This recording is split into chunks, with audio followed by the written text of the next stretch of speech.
وسعدتم مساء نسلط الضوء في هذا البحث عن كردستان الشمالية عبر حلقات، ويهمني أن تجدوا فيما أقدمه شيئا من الفائدة والمتعة، كما سأسعد بملاحظاتكم واستفساراتكم بما يتعلق بمضمون البحث الذي هو جزء من كتابي الحب وجود والوجود معرفة. نجد الحرب هو بمثابة استرداد الهوية من يد باطشة تسعى لطمس تلك الهوية. إن اتخاذ المواجهة كخيار حتمي هو ما تفرضه حالة الاستشراس القوموي الذي فرضته الزمر الحاكمة من محاولة إلغاء خصائص الأمم والهجوم على إرثها المعرفي وتشبثها بأرضها. إذن فحماية الوجود هو استجابة لنداء الطبيعة المتوازنة فينا والتصدي لحالة الاستئذاب السلطوي يفرض على المعرفيين مهمة حفظ مكتسباتهم من الزوال والاندثار. فمهمة تلك الشعوب الحية أن تحافظ على إرث الإنسان العاقل عبر ثقافة المواجهة والتصدي لخطر الذوبان في بوتقة النظم الشمولية التي تعمل على الدوام في صناعة الحروب الأهلية وخلق الفوضى والأزمات بين الشعوب وزجها في صدامات عبثية تفضي لمزيد من حالات التفكك الاجتماعي والأسري، حيث التشبث بالجذور للحيلولة من الانصهار في رحم الثقافة المهيمنة يمثل في حقيقته شكلا من أشكال الحفاظ على المنجزات المعرفية والتي تمثل في طبيعتها ثورة معرفية. نهضة تحاول الارتقاء بالمضامين الجوهرية للإنسان والمتعلقة بحب الأرض واللغة من حيث التحدث بها والتغني بالرقعة التي تتعايش فيها التجمعات البشرية على اختلافها وتباين فئاتها، دون محاولة لإحالتها إلى لا شيء عبر زجها في نزاعات لا طائل منها، سوى استنزاف البنية الروحية والمادية لها والقضاء على أواصر الانتماء فيما بينها والأرض والحق والواجب. لهذا نجد أن مجتمع الجبل في شمال كردستان وضع نصب عينيه البروز بالحياة الطبيعية مقابل هذا المد الطوراني الوحشي في محاولة حثيثة منه لقطع الصلات الكردستاني بأرضه عبر تتريكه والقضاء على ما يمت بجذوره الحية الضاربة في عمق التاريخ. إن محاولات العودة للمجتمع الطبيعي هو ما دأب المقاتلون لإحيائه كبديل عن نمط الحياة المتآكلة في المدن الكبرى، وما التهيؤ للقتال إلا بمثابة إعلان حرب مفتوحة على ما من شأنه تقويض علاقة الإنسان بوجوده أي وطنه وقيمه المختزلة في طبيعة شعب يحافظ على خصائصه التي يتميز بها عن سواه، رغم أنه حرم من بناء كيانه القومي المعروف بكردستان، إلا أنه يصر على التشبث بمزاياه رغم محاولات الصهر هنا وهناك. إن التشبث بالجذور هو نتيجة عن فهم علاقة الإنسان بالوجود الوطن، وسعي الفرد في الذهاب باتجاه الجبال هو سبيل التمسك بعهد الحب المنتهك.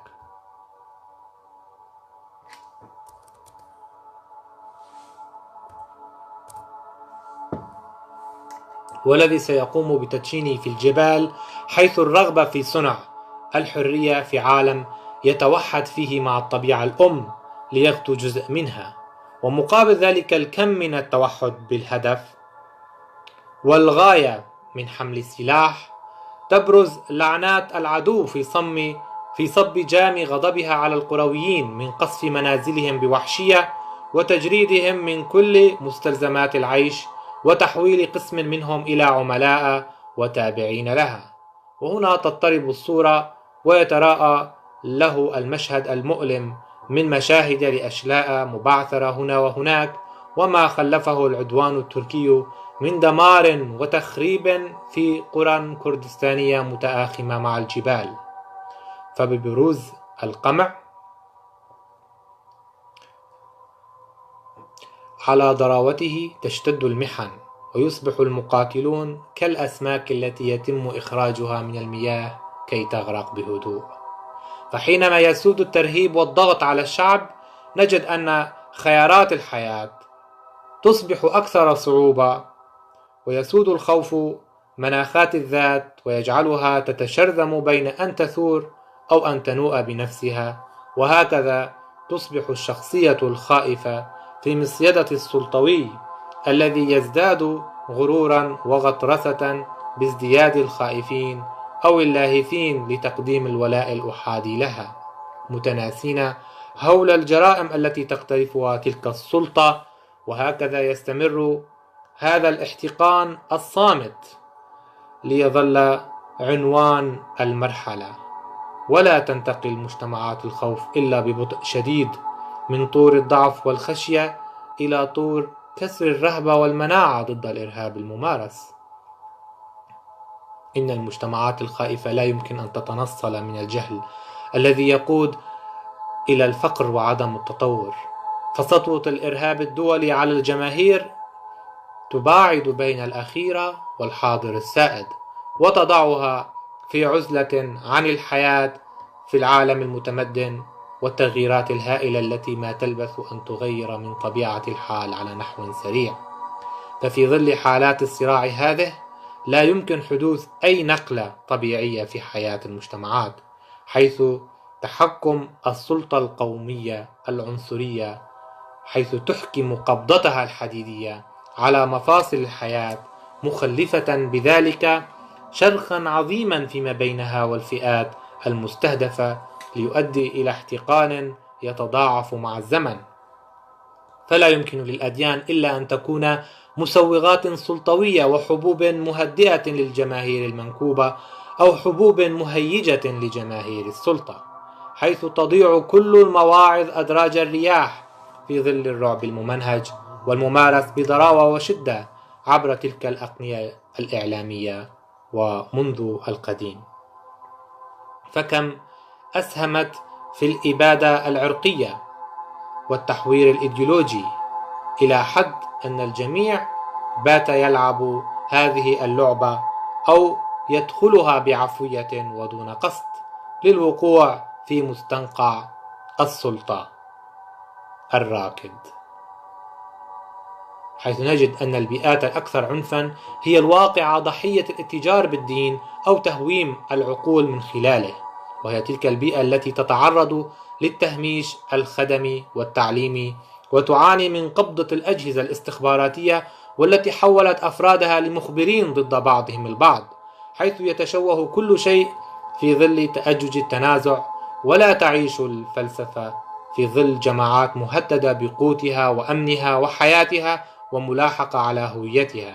ويبقى الهاجس هو نشتان التغيير والتحول الديمقراطي عبر فرضه من خلال القوة المضادة للجور والعسف والبطش، حيث يتصل الفرد الخائف بقوة ميتافيزيقية، ولعل المفاهيم الدينية هي الأقرب إليه من أي شيء، يحقن ذاته بمناجاة الله. أما الفكر والفلسفة فهي أقرب للفرد الشجاع، فبطبيعة الحال لن يتمكن المحاط بالرهبة والرعب من فهم الفلسفة ومنطق التغيير إلا عبر دحض الخوف وسد ثغراته التي يطل منها، حيث يعتبر الدين لدى الخائف ضرورة، ويعلم السلطوي أن الدين ضرورة للتحكم بالجماهير وجعلها مسخرة لتحقيق غاياتها البعيدة. وإزاء هذا المنطق الذي عبره تم تخدير المجتمع الكردستاني في كردستان الشمالية، تم تأصيل بنية الفكر الفاشي الذي يعتبر كل القوميات غير التركية تركية من خلال فرض اللغة عليها وإلزامها بذلك بمختلف الأشكال القسرية. إن التطرف القومي ألقى بأغلاله الثقيلة على كاهل المكونات غير التركية، وجعلها إما تنقاد للانصهار الكلي أو التصفية بمختلف أشكالها، أو أن تذهب باتجاه الجبال للمقاومة والصمود بوجه هذا الاستشراس الذي قل نظيره. وهو يصب في خانة تعمير هرم الكراهية بين المجتمعات إلى أمد طويل، هذا الهرم الذي يأخذ بالنظم الاستبدادية الفاشية إلى الاحتضار والفوضى الكبيرة، ويجعلها بمثابة مصدر عام للحروب الأهلية والأزمات الاقتصادية، حيث للسلطة دور كبير في تشويه القيم الأخلاقية بين شعوبها، إذ لا يمكن أن يثمر عن الخوف سوى الشعور بالضياع والاغتراب والغوص في المنفعية والاستغلال والاحتكار أكثر فأكثر، ولا نبصر إلا شبح البؤس الذي يعم العوام ممن يقعون كفرائس سهلة في يد عصبة الفساد والاتجار والانحلال، وهو يشكل علامات تهاوي النظام الدولة القوموي الذي يأكل بعضه بعضا ويتداعى مع مرور الوقت. دمتم بخير.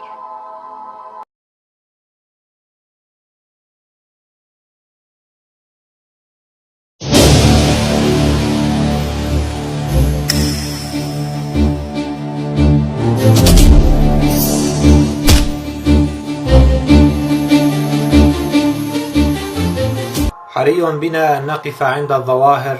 وتحليلها تحليلا عميقا، استنادا إلى سيكولوجية الأفراد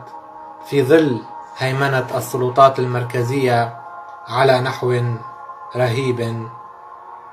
على كافة مفاصل المجتمع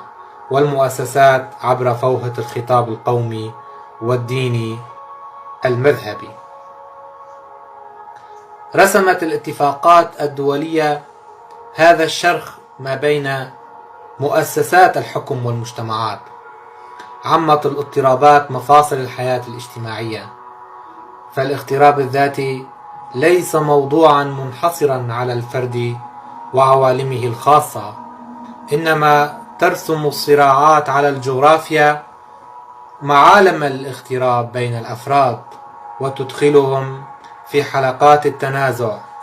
إذ أن الضغوطات الاقتصادية والسياسية من تحرك في نوازع ورغبات الناس تبعا لنقصان احتياجاتهم وحاجاتهم التي لا تنقطع إلى الرفاهية والقوة. فكلما تناقص الأمان والشعور بالطمأنينة وتزايدت معدلات البطالة، عم الفراغ وتفشت الطبائع الرديئة والتي هي من عمل السلطات بالتحالف مع رجال الدين والذين وجدوا أصلا لخدمة السلطة وبقائها. لا ضير من الوقوف والتمعن بهذه السلسلة الرصينة المرتبطة بعضها بعضا: السلطة، الضغط الاقتصادي، الصدامات الدولية، لما لها من دور على الأفراد الذين يستشعرون اغترابهم من خلال ذلك. فلا بد من فهم الواقع انطلاقا من طبيعة العصر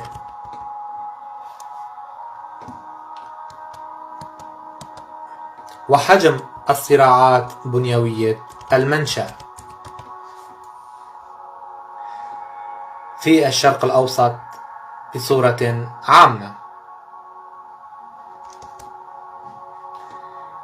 وكردستان على نحو خاص. خروج السجين من سجنه بعد سنوات إلى العالم هو بمثابة اغتراب آخر، كما عودة المقاتل من الجبال بعد سنوات. الانتقال من محيط إلى آخر هو تجسيد الاغتراب بصورته الجغرافية ومآلاته على النفس، حيث بإمكاننا التحدث عن الاغتراب بكونه اضطرابا تراكميا يعم النفس ويستحوذ عليها على كل صعيد وركن، وتطبعت بها الأساليب الفنية لتنقل إلينا المواقف الإنسانية من الصراع على كل شيء ولأجل العبث لا أكثر. صراع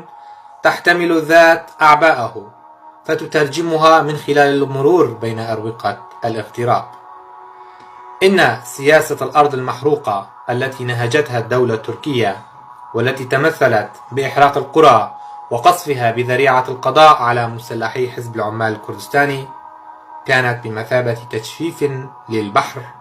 للقضاء على السمك، والسمك هم سكان هذه الأرض وثائروها، لهذا فإن العطش والجوع والموت يظل يخيم في ربوع كردستان الشمالية لأجل قتل السمك وتدمير البنية التحتية لكردستان لإبقائها في فقر مدقع ونقص جلي في الخدمات. وكذلك عمدت الدولة إلى تدمير الآثار التاريخية حسكيف نموذجا لتغييب كدح ومنجزات المعرفيين الأوائل ممن عاشوا في ميزوبوتاميا. إنها تلك الوحشية التي ما من رادع لها تتبعه الدولة القمعية لإنهاء شعب عريق يعيش فوق أرضه التاريخية. والنظر إلى كردستان كحقيقة باقية تترسخ في مقاومة الشعب الكردستاني بكافة مكوناته للتصدي للهمجية الطورانية التي لبست عباءة العلمانية القومية والإسلام السياسي لتدمير صروح الحضارة التي بشر بها المعرفيون منذ القدم. على الرغم من تلك الغزوات الوحشية التي كانت تشن على كردستان عبر التاريخ، ابتداء بغزوات المقدونيين والمغول ومرورا بالعثمانية والبريطانية وانتهاء بممارسات النظم القمعية ما بعد اتفاقية سايكس بيكو لصنوف القمع والإبادة الممنهجة. فالنظم المركزية الراهنة سلطان جاثم في جسد الشرق الأوسط، والإشادة بالتصدي لها وتدوينها يسهم في حفظ الإرث العنيد للشعوب الأصلية في مواجهة القوى الظلامية التي أقحمت الدين والعلمانية في طبيعة سلوكها لديمومة العبودية والتخلف وإطالة عمر القهر والديكتاتورية في هذا الشرق المتهالك، حيث يخرج أدب الانتفاضات المضادة ليجسد صمود المعرفيين والمبدعين حماة كل إرث طبيعي، ليبين حقيقة ذلك التحول في نمط الصراع وبروزه لا في الجبال فحسب، وإنما في السياسة داخل كردستان وخارجها، رغم تحالف المركزية الأوروبية مع المركزية الشرق أوسطية، إلى أن عبر إيجاد أدوار جديدة تلعبها مؤسسات الجماهير المقهورة في البروز أكثر في المشهد العالمي، إن الحروب المضادة لحروب السلطات لحماية رمزيتها العرقية هي حرب وجودية غايتها حماية التنوع ضد من يحاول طمسها بفرض وبث ثقافته وفصيلته العرقية، حيث التشبث باللغة والثقافة حتى مع حمل السلاح لمواجهة القيد المفروض على اللغة والتي تشكل وجودا للمجموعة العرقية والبشر الناطقين بها. أمكن لنا فهم ذلك بكونه بيان للخاصية والتمسك بها، للحيلولة من الاندثار والانطماس بفعل عوامل الإبادة الثقافية.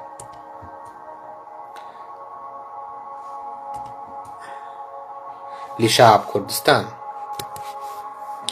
حيث منع الإنسان الكردي في التحدث بلغته الأم في كردستان الشمالية،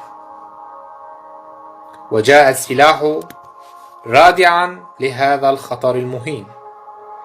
ولا شك أن الفكر الحر بحاجة إلى ثورات متلاحقة حتى يتحقق بذلك التأثير المعرفي على المجتمعات ويتعزز إيمانها بقضية الأرض والدفاع عن خصائص الشعوب الاجتماعية والثقافية. هذا الإيمان ومعركة استرداد الذات المنتهكة يشكل سجالا رئيسيا. لهذا نتساءل عن الفن والجودة التي تحقق جمالية الرصد وتأكيد حالات المواجهة الفردية لتلك المنظومة القمعية التي تنشر الدمار والخراب على طول الخارطة الكردستانية. يتيسر لنا في خضم النص أن نفرد مساحة أكبر للخوض في معاناة الإنسان ومسيرته الشاقة للبحث عن الحرية المتفرعة للشقين، حرية الرجل والمرأة من العادات الذكورية المهيمنة، وحرية الإنسان الكردستاني من الاحتلال والحرب المعلنة على مجموع القيم الطبيعية التي يتشبث بها الإنسان الكردستاني والتي لا بديل عنها. لهذا فإن رفع المظالم الاجتماعية والتأكيد على دور المعرفيين في الحرب المقاومة وتوعية الجماهير وإخراجها من خوفها إنها حرب كسر الإرادات، والتحدث عنها له أبعاد فلسفية تتعلق بمفهوم الصراع والتنازع.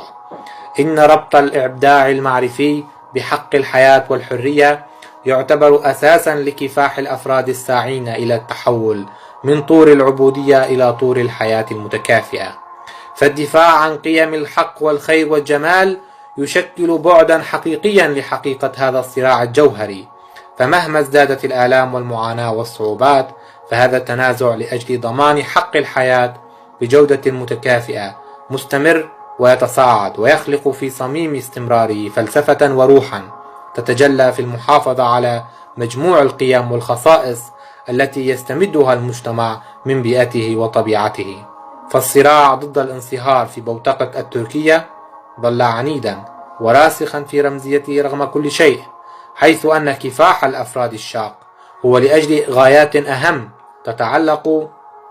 بالنهضة المعرفية المتحلقة حول حلم تحرير كردستان واستقلالها. تلك النهضة التي تعمل على إيجاد مناخ ديمقراطي بديل عن السلطة القومية التي جسدت بغطرستها الوحشية المعاصرة، والتي كان لابد من مواجهتها بمفهوم رحب وحي تستمد روحها وجوهرها من الخلفية الحضارية التاريخية لشعوب ميزوبوتاميا والشرق الأوسط.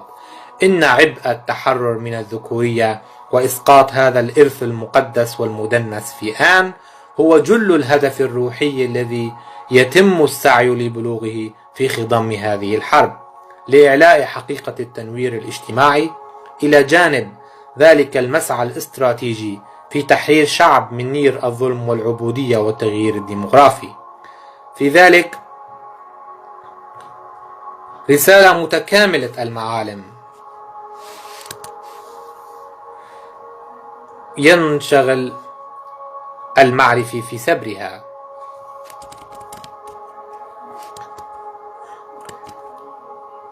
بوجدانية المدرك وفطنة الساعي إلى امتلاك الحقيقة الجمالية المتميزة بسلاسة أسلوبها ومراميها البعيدة. إن ترسيخ الاستبداد وتطعيم الجماهير بمفاهيمه قادها إلى كراهية بعضها بعضا، وعزز من حالة الانقسام والشرخ وضياع البوصلة، حيث باءت محاولات المتنورين بالفشل حينما حاولوا دفع المسألة باتجاه إيجاد الحل. فوقف الإقصائيون ضد كل انفراج كان من الممكن أن يحدث. إننا نجد تمجيدا للتوحش بحجة صون البلاد وحمايتها من أخطار المتمردين الانفصاليين، حيث يدب التنازع بضراوة يعم الخراب والدمار في كل موطئ يطأه المقاتلون في حربهم، لطالما يتغنون بها أنها حرب ضد الذكورية الوحشية ومعركة الاستقلال والحرية. أن تتحول الديكتاتورية إلى بنية معرفية وثقافية وحشية الطابع، فهذا يعني تحويل الخراب الروحي الذهني إلى منهج. هذا ما نجده قائما في طبيعة العقلية التركية التي ترى كل من ليس تركيا صافيا فهو عبد وتابع، والجميع مهما اختلفت أعراقهم وخصائصهم أتراك بالمحصلة، حيث تلك العقلية قادت الشعوب إلى نفق مظلم. فالسلطة التي تحكم الجماهير بالصوت والعصا غاربة ولو بعد حين، إلا أن ذلك لن يردع لو استشرافا فكريا من أن تستمر السلطة القمعية في بيان إفلاسها وتحديها لكل ديمقراطة أو تغيير من شأنه تحويل الدولة وهيكليتها الجوهرية إلى نظام أكثر انفتاحا ورحابة. فإن كانت الهيكلية أو البنية القائمة هشة فلا يمكن من أن تتحول وتتعافى، كما أنه لا يمكن علاج الجثة لكونها انتهت وستتحلل وتتعفن، فإنه لا يمكن توليد الديمقراطية من رحم الهيكلية المركزية التي تشربت روح السلطة الفردية. بهذا فإن الحديث عن إسقاط الحكم ببنيته لا بأشخاصه هو السبيل لتحقيق النهضة المعرفية لشعوب مقيمة على أرضها تعاني تحت حكم فصيلة عرقية مستبدة. ولعل شخصية الطاغية تبدو جلية ومحط اهتمام ورهبة تدور حولها الأقاويل والشائعات. الجنرال العجوز المزين بالأوسمة والمكتظ بدلالات السلطة ورغبتها في أن تكون العائق المثالي للحياة، فعلى طول الجبال ثمة مخافر وعساكر تتحلى بالقسوة والفظاظة والوحشية، تعيث فسادا وسطوة ودمار بأمر من الجنرالات العسكريين الذين لا يجدون سوى القوة وسيلة للتحكم والهيمنة. ولعل الإسلام السياسي قد تم إقحامه جيدا وبعمق في ذهنية هذه المجتمعات التي أبعدت المرأة عن التشاركية مع الرجل وجعلها تبدو عارية ينبغي أن تطرد من ممارسة الحياة العملية والثقافية والعسكرية، حيث أعيدت الحياة على نحو أفضل ببروز في ميدان السياسة والحرب من خلال انطلاقة حزب العمال الكردستاني. كانت الحركة رد فعل على ظاهرة الإسلام السياسي والإحباط اليساري في تركيا، وجاءت لتضع الأسس الجيدة لكفاح تدرج للحياة بعسر وصعوبات بالغة. فالهدف من تجفيف البحر والقضاء على السمك كان جليا وبارزا لدى السلطات التركية، إذ عمدت على نشر مظاهر الخوف من خلال ممارسة السياسة الأرض المحروقة لتجفيف موارد دعم الحركة من الناحية اللوجستية والبشرية. ترى ما علاقة آثار ورواسب السلطة في تحديد نمط الأمزجة والمعتقدات المجتمعية؟ هنا تساؤل يطرح نفسه. فلشدة التضييق والتكميم وممارسة شراء النفوذ جعل المجتمع الكردستاني في كردستان الشمالية يعاني الصهر الثقافي، حيث لشدة الضغوط من منع التحدث باللغة الأم أو ممارسة الطقوس والأعياد القومية نشأت حالة احتقان نتجت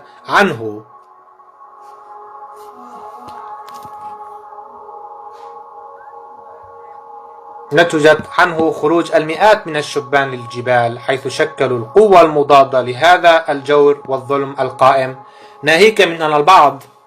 خرج نتيجة ضغوط اجتماعية جراء وحشية التخلف والعادات والتقاليد التي كبلت كل من الرجل والمرأة وجعلهما في حالة الأسر الجبري. إن سيطرة الدين على المجتمع الكردستاني في شمال كردستان نابع من وجود سلطة مركزية استبدادية تمارس القمع، ولا شك أن تمجيده والخوف منه لا يتم بمعزل عن بث آليات وأدوات الدين على نحو كلاسيكي. لهذا فبوجودها يستحيل إيجاد حالة أكثر انفتاحا ورحابة يمكن أن تمارس في ميدان المجتمع على نحو أفكار عصرية يتم العمل على نهجها وجعلها أسلوب حياة. إن تقليدية المجتمع وسيطرة التأثيرات الدينية والإقطاعية يجعل القدرات المعرفية شبه مشلولة وغير قادرة على الحركة الهادفة. سيطرة الطقوس التعويدية تسهم في إرباك الحركة. كثرة تفشي الذكورية قاد المجتمع إلى انسداد أخلاقي جعل الاغتراب سيد الموقف. هنا حرب الجبال سعي إيجابي لنبذ المفاهيم القبلية والدينية والإشادة إلى وحدة المرأة والرجل في تقرير مصير وطن وثقافة وانتماء. فالذكورية مقدس ديني سماوي، وهو مكرس كتقليد مقدس في ذهنية النظم الديكتاتورية، والإسلام السياسي قوام الاستبداد والتعنت القومي والطائفي في الشرق الأوسط عامة، وكردستان الرازحة في ظل تلك الأنظمة بصورة خاصة. تلك السادية المفرطة التي يتعامل بها جنرالات الحرب التركية في التصدي لكل حركة تسعى لانتزاع حقوقها المهضومة لم تنشأ من فراغ، إنما هو حصيلة عن إرث سلطوي استعماري في كبح كل تغيير ديمقراطي أو تدرج للحياة التشاركية. فمن الخروج المرحلي من الكهوف الدينية المقدسة إلى حفر المنظومة الشمولية التي دجنت العقول وأخصتها وجعلت مقاليد الحكم والفلسفة والوطن والانتماء حكرا على القائد الملهم.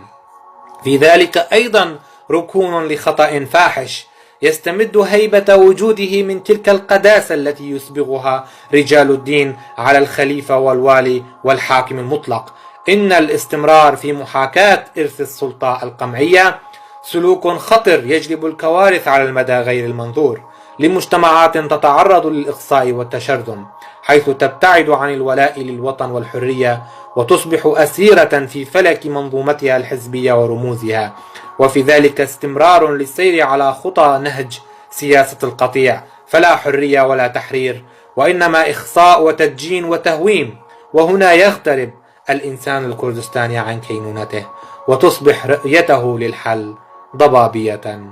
وضائعة.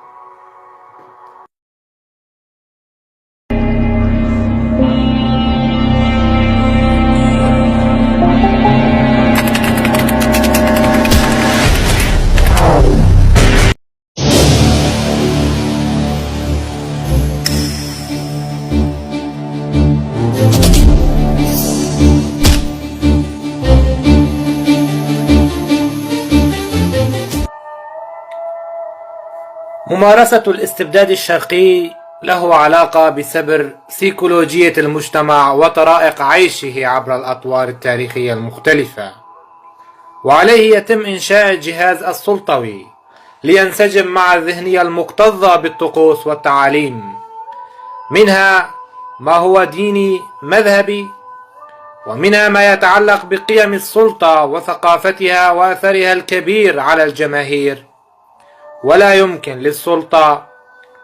ومعارضتها أن تخرج عن ذلك النسق التاريخي المرتبط بذهنية شعوبها، حيث أن النخبة معدودة ومحصورة في أفقها ولا تستطيع اتخاذ نمط مرتبط بقيم التنوير والنهضة المعرفية التي تعني مصارحة الناس بواقع تخلفها وتقهقرها الفكري. إن ذلك لا يتم لوهلة سريعة، وإنما بتدرج، فثمة تقاليد سلطوية اتخذتها العائلة كنظام حياة لا يمكن التملص منها، ومثالا جعل المرأة مجرد تابع للرجل.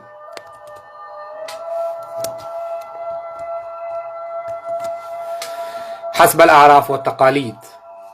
فسيطرة الذكورة مرتبط بطبيعة النظام السياسي، وكذلك فإن التحرر منه عملية مقرونة بتلك التغييرات الفجائية التي تصيب المجتمعات في إطار ما يسمى بالهبة أي الثورة،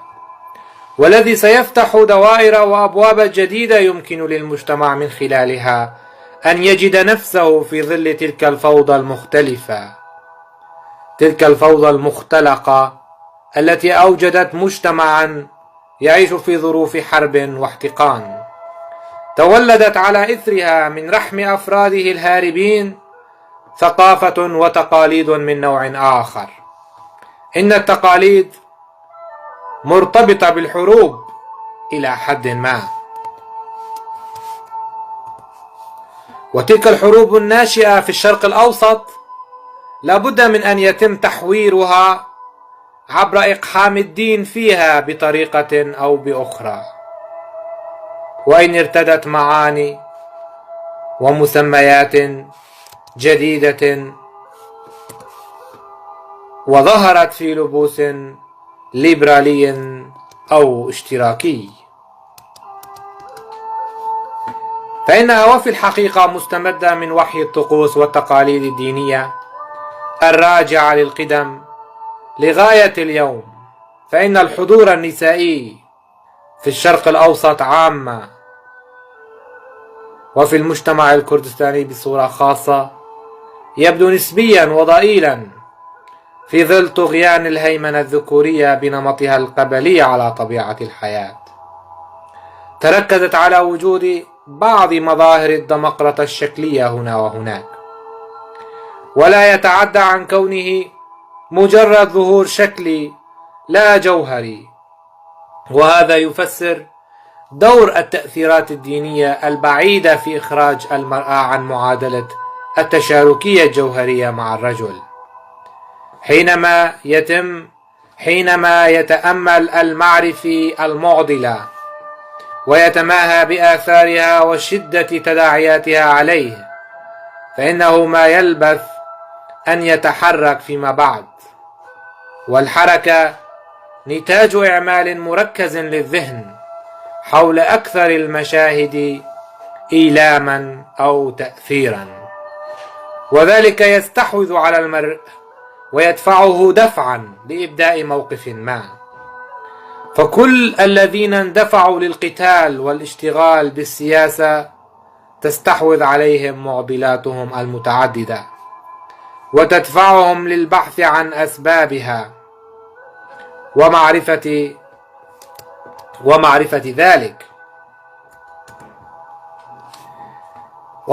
ذلك ودفع الألم الثقيل الذي يعتمل داخل الفرد لدفع تلك الصخرة المتجسدة بقيم ورواسب السلطة الوحشية الغارقة بالكراهية والعنصرية في التعامل مع كل ما هو خارج النزعة العرقية، على أنه عدو داخلي ينبغي قمعه وتكميمه على الدوام. ففي ظل ذلك الصراع الكبير على امتلاك الموارد والسيطرة عليها، نجد الجماعات المنكوبة تحرص على الإبقاء على نفسها كطرف مثالي في ذلك الصراع. فعلى الرغم من انعدام التكافؤ بين القوتين، إلا أن ذلك لا يعني الاستسلام. إن الصراع يفرض بشكل قسري لا خيار غيره، فإما الوصول للمبتغى أو الاندثار للأبد في طيات النسيان. والتاريخ يقول عن انقراض الكثير من الأعراق والثقافات عبر التاريخ نتيجة الإبادة العرقية والثقافية، فلا خيار سوى الذود عن التنوع والتعددية إزاء دعاة الإقصاء والأحادية. إن الحيلولة دون الانصهار الثقافي هو من عمل المعرفيين الساعين إلى التشبث بالغنى الوجودي المتجسد بتعددية اللغات والثقافات. ففي ظل ذلك الخلاص يمكن التصدي لقوى الإقصاء والقمع، فالخوف من الزوال خلقت ردة فعل عكسية بوجوب المواجهة والتصدي بغية الدفاع عن المكتسبات، والتنازع غريزة بين البشر يتم ترويضها في سياق الدفاع عن الذات بوجه الاندثار. إن البقاء بمواجهة الهجوم يستلزم الهجوم المضاد، حيث الحرب من أجل الجمال والحق والخير هو غاية تحرير الإنسان من نظام الرق المحثن باستمرار، والذي يلاقي رواجا واتساعا مع الزمن. فالإحساس بالارتباط بالجماعة ناتج عن روابط مشتركة تتصل بالمعاناة وطبيعة الواقع المشترك، والغاية من عقد الصلات بين الناس التي تعاني هو في سبيل دفع العوائق والصعوبات وتنمية الحياة الراكدة في ظل هيمنة القوة، والتي باتت كابوسا يعيق التقدم والسعي للحياة التي يستحقها كل البشر على اختلاف مدركاتهم وانتماءاتهم وفصيلتهم العرقية. فإسباغ القداسة على السطوة هو بمثابة خنق للحياة والعودة بالإنسان إلى العبودية. لهذا ولأجل البقاء في السلطة تقوم السلطة باستثمار شعائر الدين لغزو عقول الشباب المراهق وتخديرهم. وهكذا فإن تهويم العقول جزء لا يتجزأ من آلية الخوف المباشرة التي يتم استخدامها لبتر تطلعات القومية لدى الشعب الكردستاني من خلال سيادة الإقطاع والذكورية التي دجنت المرأة وجعلتها في عزلة عن الرجل. ففي واقع المجتمع الكردستاني فإن النكبات والخيبات الكبيرة تستدعي تساؤلات لا بد من أنها تمتزج بالتأويل والأفكار، ولا شك أن القلم المبدع يضع على عاتقه تصوير حروب الدفاع عن الجذور في سلم اهتماماته. وهكذا فإن تجسيد محنة الشعوب في مواجهتها للسلاسل التي كبلتها عبر مراحل وأزمات هو المسار الأكثر جمالية على المستويين الفني والإنساني. فهنا نجد ذلك العمل الساعي إلى إحياء هذا الوجدان الدرامي، وتتيح له التساؤل والتأمل وتجعله يتلقف الوجع على صورة الفن. في هذا إحياء لرسالة الأدب والفن، وبذلك فإن القيم حينما تتموضع داخل القوالب الفنية فإنها تنتعش ويسهل فهمها بصورها المتعددة والمتجانسة مع أشكال الكتابة الذاتية والموضوعية. إن إحداث المجتمع الطبيعي ظل هاجس المقاتلين، ولا شك أنه اصطدم بالكثير من العوائق والمخاضات بين الأشخاص أنفسهم، وكذلك حين تحولهم لنمط حياة قاسية فرضتها الطبيعة الجبلية ووعورتها، كما إنها عامل لحماية هؤلاء، فقد أسسوا لكينونتهم جملة تعاليم وتقاليد جعلت حياتهم تتحول عن تلك البيئة الخانقة لشدة البطش السلطوي الذي يأتي على حين غرة. أما الطبيعة فإنها تجعلهم في لقاء دائم مع الفلسفة الطبيعية والتفاعل مع عناصرها الأربعة من ماء وهواء وتراب ونار. هكذا يمكن أن نتحدث عن تصادم عالمين: عالم يتصل بالتشبث بجذور كما الجبال بالأرض، وعالم يعمل على شثاث ذلك بكل وسائل التنكيل والبطش، حيث تلتقي المتضادات والقواسم على مسرح الأحداث، وتتعدد السحنات والمشاعر في خضم أهوال ومتاعب ومشقات هي بعيدة عن مسرح الأحداث وأجواء المدن الكبرى. إنها تتصل أكثر بالإنسان المعرفي، أي الفيلسوف البيئوي الباحث عن حقيقة الذات المهدورة وسط عالم مليء بالتناقضات والصراع الاحتكاري على الموارد، حيث مهمة المعرفة أن تنتصر معرفته للحب والوجود على عوائده وغرائزه المتعلقة بالجانب المعتم الأناني من كينونته كفرد شهواني غرائزي، وذلك باتباع منطق اللهث وراء الجمال والفن والعلم، باعتبار تلك الأشياء من أهم أسباب وجوده بين الكائنات. إنه يتميز عنها بالتفكير العميق والفاحص لكل شيء يتعلق بالعاطفة والإدراك المجرد. إن استنباط المفاهيم الطبيعية من حوادث الأفراد ورحلتهم باتجاه الأهداف التي يسعون إليها يمثل صراعا وتحديا تفرضه المعاناة للذود عن حقيقة سعي الإنسان وراء تحقيق أحلامه رغم اصطدامه بالعوائق الكبيرة والمصاعب الجمة. وهنا يمثل الوقت العامل الأكثر حساسية والذي يستثمره المعرفي في بذل الجهد، ولا بد من الإشارة إلى فوران لذة الانهماك بتحقيق الحلم لدى المرأة المقاتلة في الجبال، والتي تنهمك وتتصدى لكل الجحيم الذي يفرضه ذلك الرجل بحكم جنسويته وغطرسته كسلطة. منذ ورمز تاريخي رعته الأديان ونظريات السماء الشمولية بمنهجية، لهذا نجد أن حراكها الجوهري يتجلى في إصرارها على فهم مغزى هذا الصراع لتكون متماسكة رغم كل تلك العوائق المتعددة. ظل الصراع محتدما ما بين السلطة والأفراد المهمشين على جغرافياتهم، فالبحث عن الحب هو البحث عن الوطن، لا انفصال بين القضيتين، بل ثمة تماهي مطلق ما بين المرأة والأرض، فهما محرض وجوهر الإنسان المعرفي.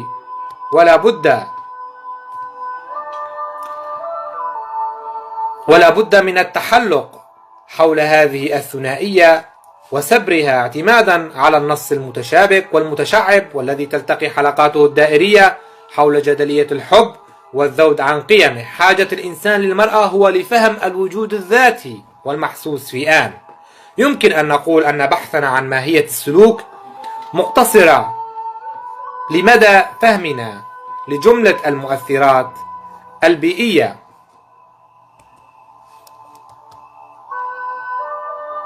والتي تحدد بالضرورة طبيعة التوجه والسلوك.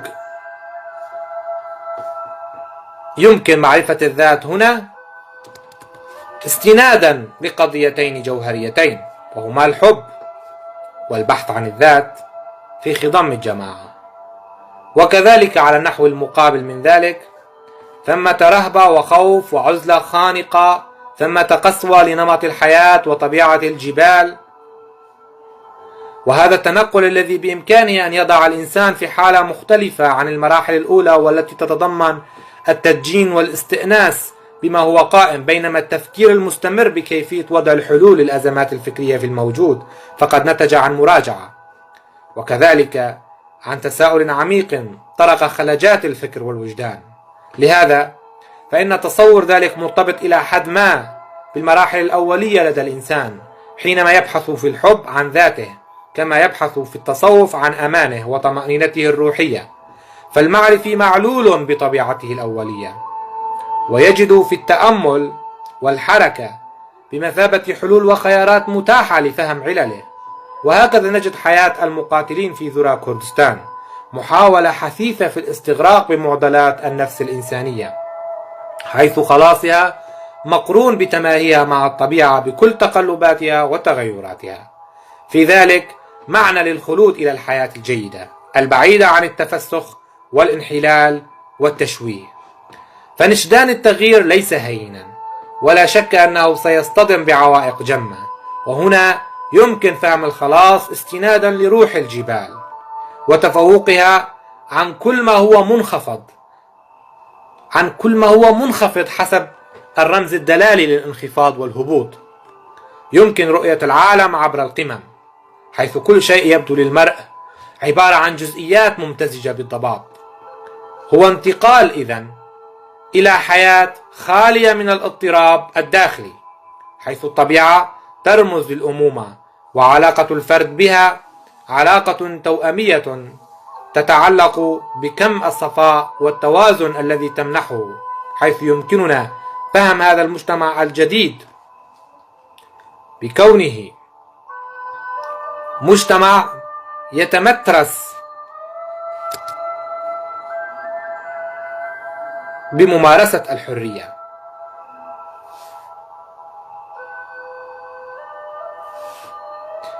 أو مجتمع يتمترس بالحرية ويتوق إلى استحضارها والركون إليها عبر تلك الحرب الدائرة بين السلطة والقوى المضادة. إن الحركة التي تستعبدها حياة الجبال وتملأها إصرارا ورغبة في فهم مغاير الحياة تجد في بقائها رمزا لوجودية الإنسان المعرفي وخلاصه من الأسر والتبعية والتوحش، حيث الذهن الحر هو الأقدر على فهم معاني الصراع لخلق مجتمع المعرفة. وهو دون شك يؤمن بأن خلق هذا المجتمع ليس معناه الركون الخيالية والإذعان للعزلة، بل إنها تعد نفسها المسار الآمن لحرية أكثر استيعابا للحالة الكردستانية المشبعة بالخيار الإنساني السوي، مجتمع مؤمن بالإنسان دون عبودية واستعباد، دون تأليه أو تسلط، مجتمع يسعى بخطى ثابتة إلى التنوير، وهو بذلك خيار ضامن للوصول إلى الديمقراطية بمعنى الطبيعي.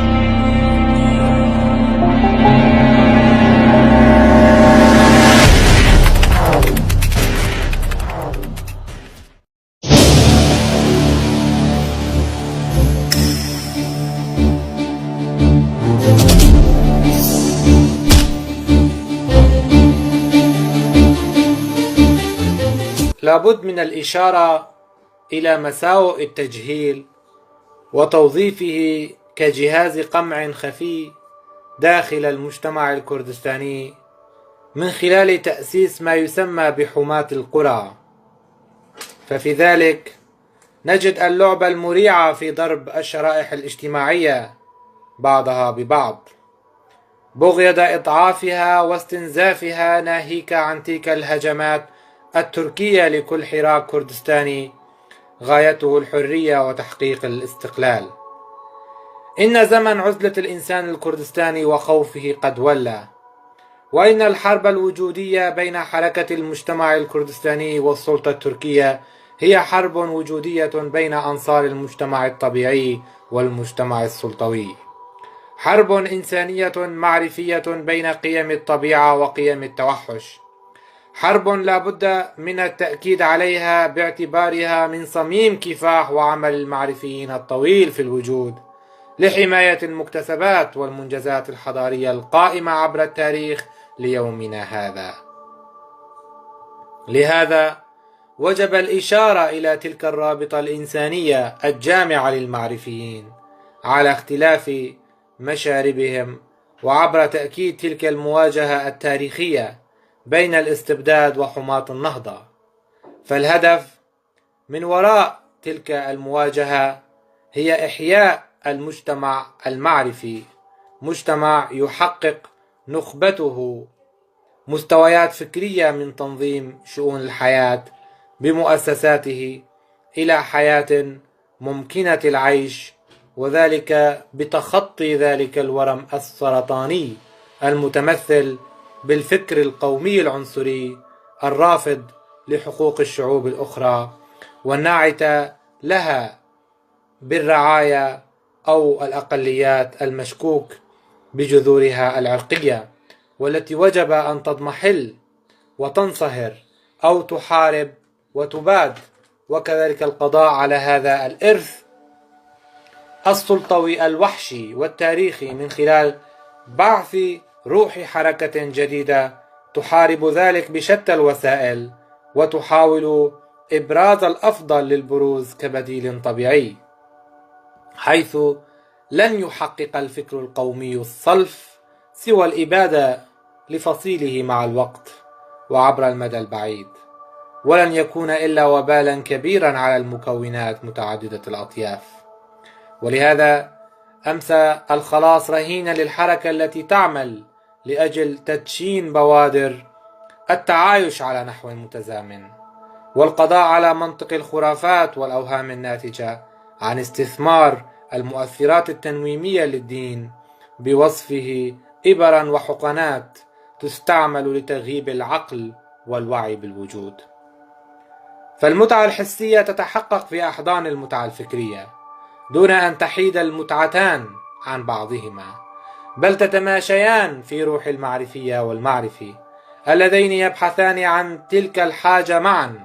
عبر إعمال العقل كما العاطفة. وهكذا يمكن فهم الحياة الطبيعية استنادا للحضارة التي دشنها الإنسان العاقل منذ فجر العصور. هذه الحرب هي حرب إبادة لا تستثني الحجر والحيوانات، قصف المنازل في الأرياف الكردستانية بالبراميل المتفجرة وإحراق جثث المقاتلين، كل ذلك يعتبر تدوينا لجرائم الحرب الوحشية التي تهدف للقضاء على كل ما يمت بالكردي من إرادة وجغرافيا. إلى جانب ذلك الصراع المستميت للبقاء على قيد الحياة، نجد صراعا حثيثا بهدف الصمود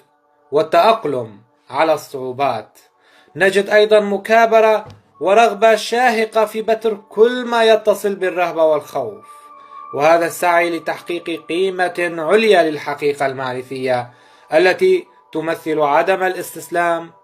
والتدبر بطبيعة وجدوى هذا التنازع، في أنه لا يمثل سعي الكردستانيين للحرية فحسب، وإنما هو سعي للتطهر والتحرر الفكري والسمو بحرية المرأة والتعريف بمكانتها الرمزية والروحية، وإعلاء ذلك سلوكا وفكرا. فالتحرر من رداءة الرغبات واستبدالها برغبات متكاملة جامعة للعقل والحس كان أيضا سبيلا لفهم الحقيقة الإنسانية وتحوير السلوكيات الهشة عبر العمل على إحياء سلوك منهجي هادف لانتزاع الصفاء والتوازن والتشبث به دفاعا عن العقل والحب، إذ أمكن فهم الحياة عبر جدلية الخوض في المتناقضات وإبداء موقف محدد وعليه يمكن فرز الاتجاهات والميول، إذ باستطاعتنا رسم سياق لتجربة الكفاح المسلح بوصفه منحى يمكن عبره فهم أسباب الإخضاع وآلياته المتعددة في إخضاع شعب كامل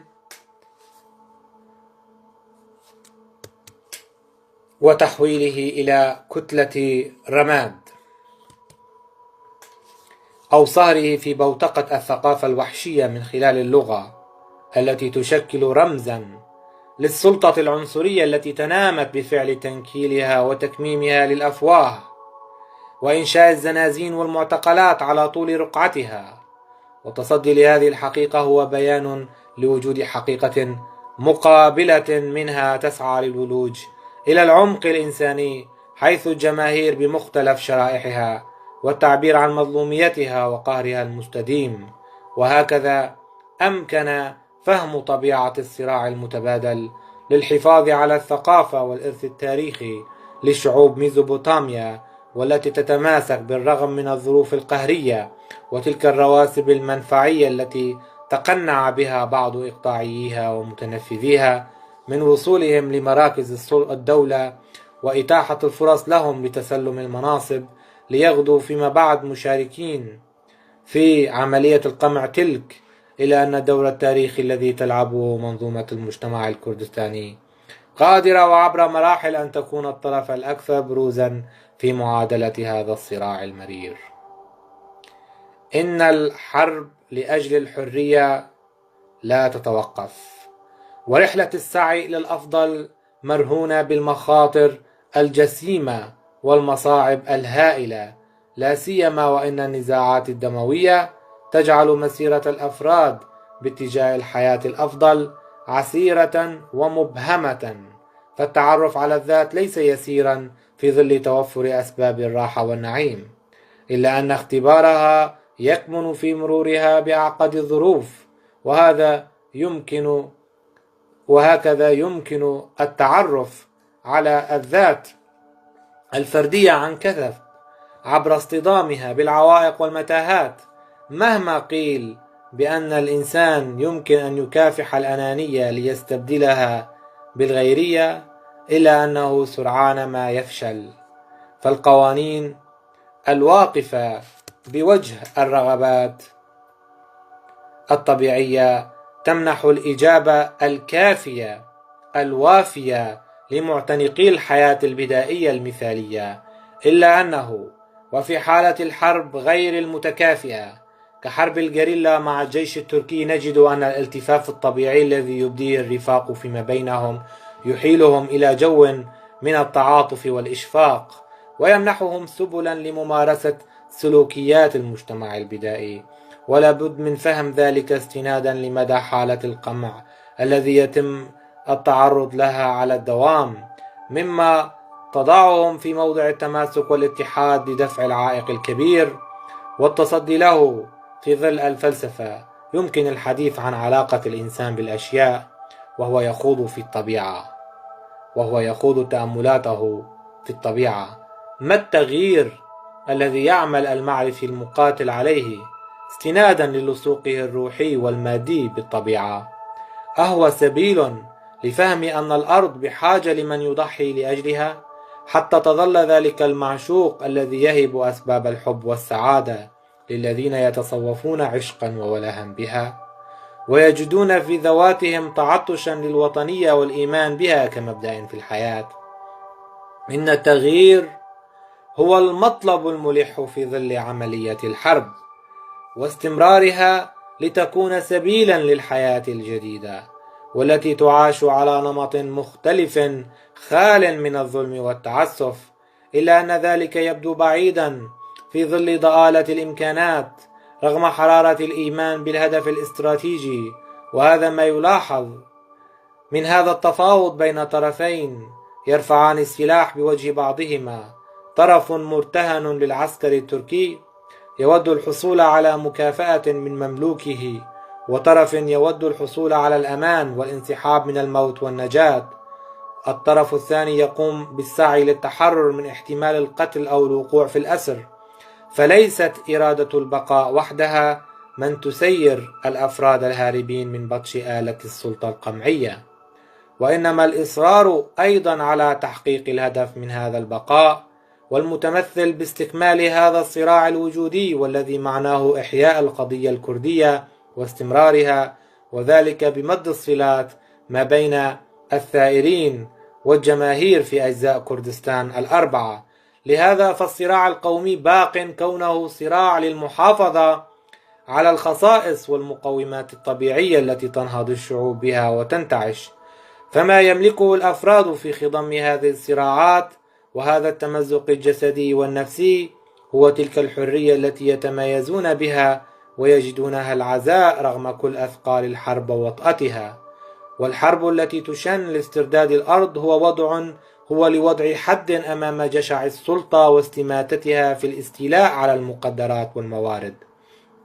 وكذلك ملء معتقلاتها بالأحرار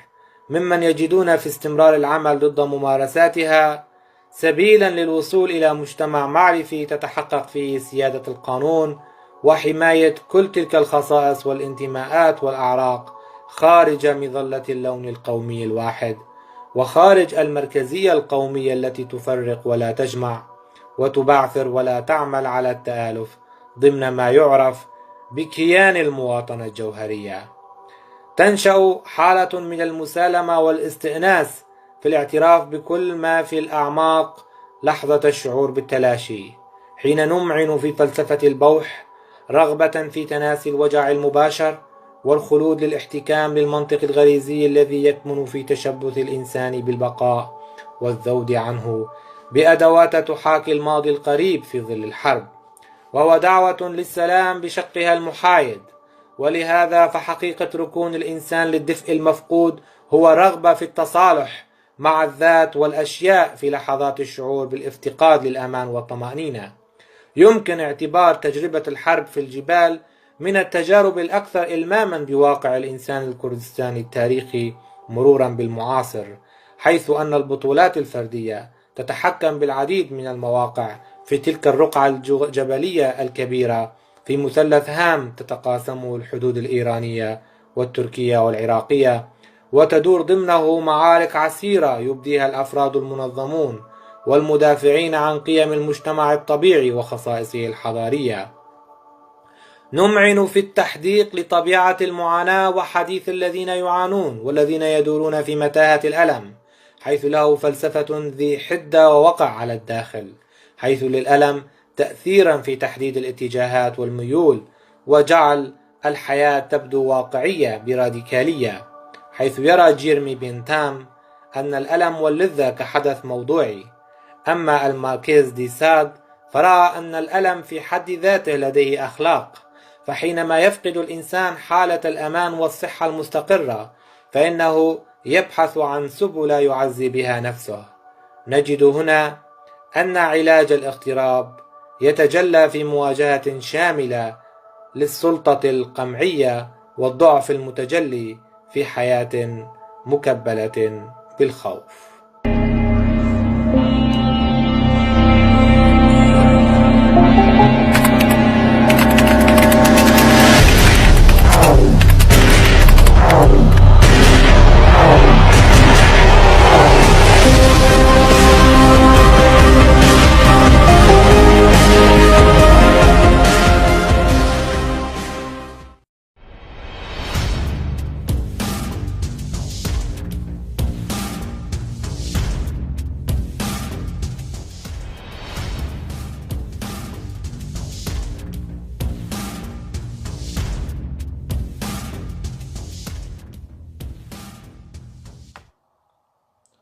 أسعدتم مساء. نكمل معكم مشوار بحثنا في هذه الحلقة. نجد أن لا فضائل في السياسة لما تقوم به من أعمال وحشية بحق الطفولة والإنسان برمته، حيث نجد أن الحرب تتم تحت ذرائع نبيلة لا تمت بصلة للسلوك المطبق على الأرض، حيث يستخدمون حب الأرض والإيمان بالرب لإخفاء نواياهم الحقيقية في دفن الله والوطن معا، وحمله في تابوت الجشع إلى مثواه الأخير، حيث نجد دوما أن البطش تعبير عن روح الأنانية الجمعية التي تمتاز بها نخب السلطة في قيادة القطيع نحو خططه الأكثر دهاء.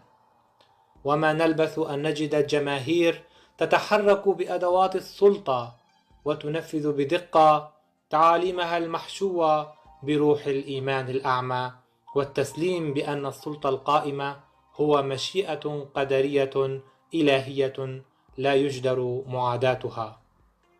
إزاء فئة ناقمة تأتمر هي الأخرى بأمر معارضة السلطة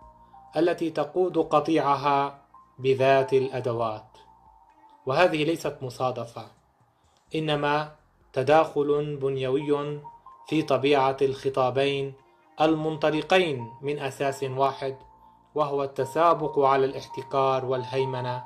عبر الخطاب الإلهي الذكوري، والذي يتأبط حزمة من مآرب ومخططات لزج الجماهير في فوضاها البنيوية،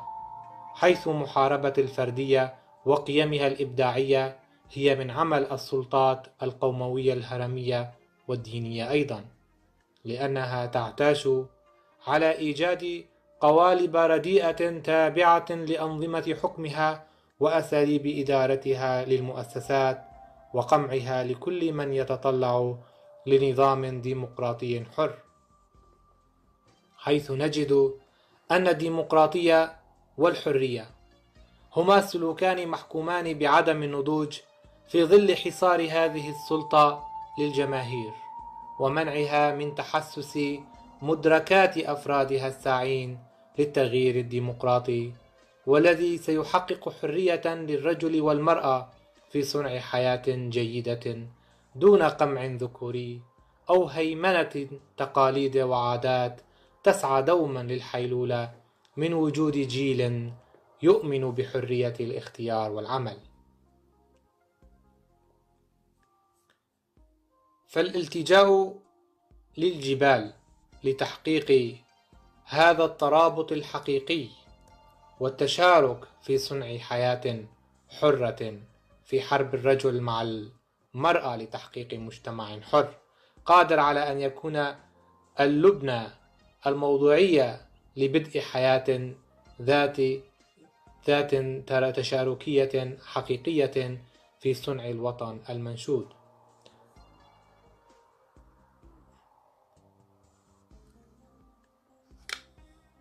لهذا ظل المقاتل يبحث أملا في أن يعيش حبه المنتهك حبيس الأسلاك والألغام. في هذا تعبير عن إرادة لا تقهر لإنسان مقهور في ظل هذا الاستعباد على طول خارطة كردستان بأجزائها الأربعة. نجد أن الإرادة الجماهيرية الخادمة لذاتها عبر أفرادها المعرفيين قادرين على إيجاد مخرج لأزمات التحزبية التي باتت وليدة عن التفسخ السلطوي الماكث في الأعلى والمتسلط على نمط الفكر وهيئته،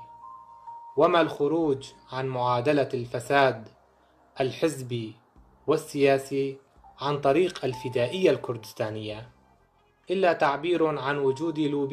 لوبي جماهيري قادر على إماتة القوالب السلطوية أمام المد الجماهيري التائق للديمقراطية والحياة الأفضل.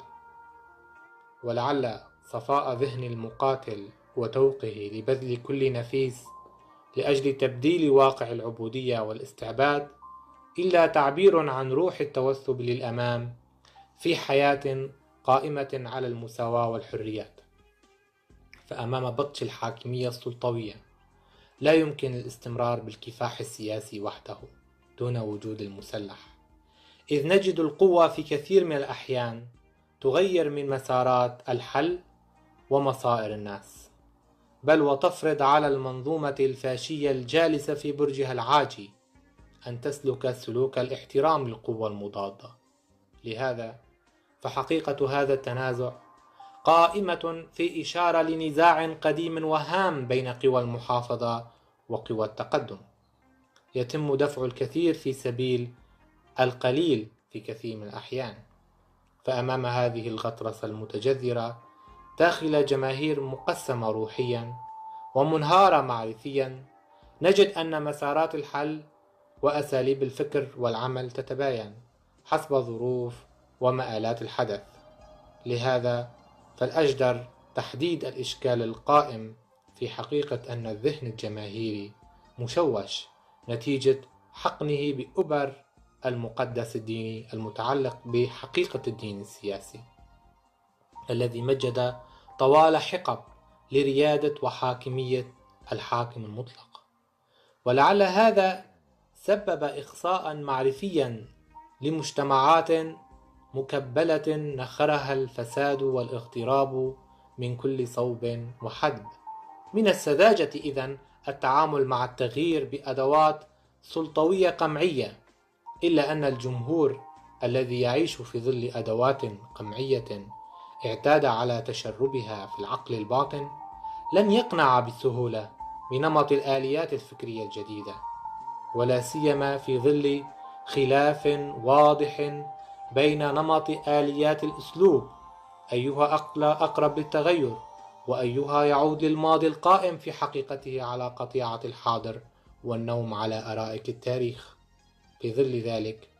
أمكن لنا أن نعي أن نمط الحياة الاجتماعية يحتاج لوقت حتى يتم نقله وفق أدوات قد لا تتحرر تماما من ضغط المنظومة الأبوية، وقد تسهم في التكبيل بطريقة ما. من هنا أمكن لنا أن نعي أن الإرادة المعرفية الكامنة في روح الجماهير الشابة هي القادرة على إنقاذ المجتمعات من عهود الأبوية الحاكمة والتخلص من نمط وآليات الفعل وردة الفعل لما لها من أضرار على مسار التحول الديمقراطي على المدى غير المنظور. وعبر تشخيصنا لحقيقة حمل السلاح للدفاع عن الأرض والمكتسبات، إنما في حقيقته تعبير عن روح المعرفيين المتمسكة بالجذور من خطر الاقتلاع أو الإبادة.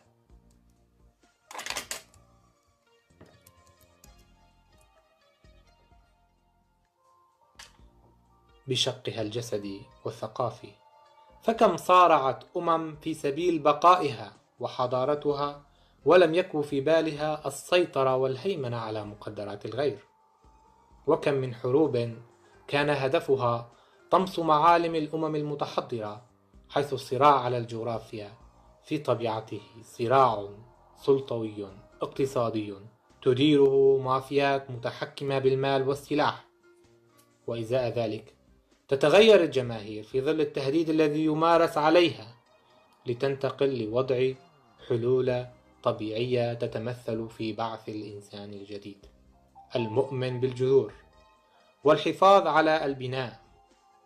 فالحلول تضعها الجماعات المسالمة في تشبثها بالحياة المشتركة، والتي بدورها تسهم في التأثير بشكل مباشر في بنية العقل الشرق أوسطي. فلا بد إذن من التأكيد على حقيقة هذا الصراع، والذي بغلبة الجماهير يمكن تحقيق منطق جديد للفكر باتجاه العيش المشترك. ولا شك أن هذا الانتقال أيضا ينطوي في داخله على الكثير من التحديات والمصاعب، فليست الحلول عبارة عن بنود وتعاليم توضع على لوائح الإعلانات وبرامج الأحزاب، بقدر ما هي تعبير عن إرادة الحياة لدى شعوب تحاول أن تنتصر في صمودها على النظم المتربعة كالكابوس في حياتها وفكر أفرادها الجدد. ولعل التشبث بالجذور هو انتصار للإنسان المعرفي وقيمه القائمة على الإعمار وبث الجمال في المكان، من خلال إيجاد علائق طبيعية بينه وبين الذات الساعية في خلاصها من خلال تمكنها من استخدام مواهبها ومدركاتها دون كبح أو لجم. ولعلنا على ضوء ذلك نبين العلاقة التوأمية بين الأرض والإنسان عبر الصراع لأجل البقاء، من محاولات السلطويين الجدد في إحياء الذكورية المقدسة في اقترانها المشوه بين الديني والقوموي، والذي تجلى ذلك في حقبة الربيع العربي وأخصها الحالة السورية.